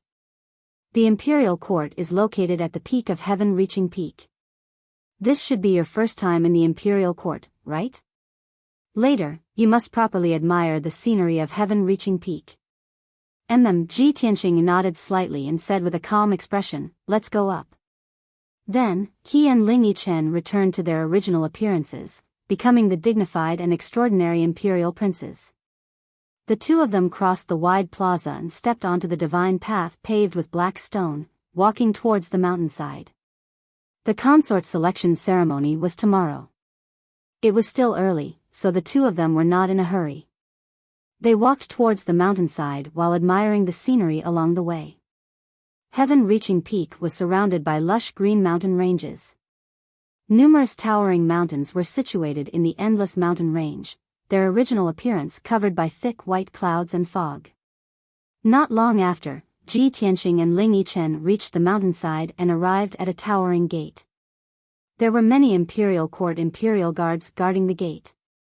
Only those who received an invitation could cross the gate and ascend to the mountaintop to watch the ceremony. Ji Tianqing and Ling Yichen took out their invitations and handed them to the imperial guard captain for inspection before they were allowed to enter.